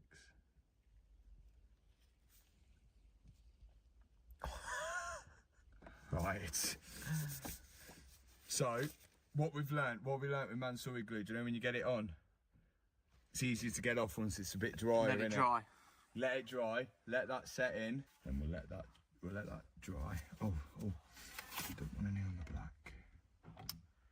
Oh. How much we're charging? It's at least up to 10 grand now, isn't it? It's got to be, yeah. So that's that fix. And that was an eventful week. Now tomorrow, we're straight off to Florida to start rebuilding the biggest rebuilds of all rebuilds that we've ever even attempted. In the meantime, if you fancy the GTR next week, £9.95, link is in the description.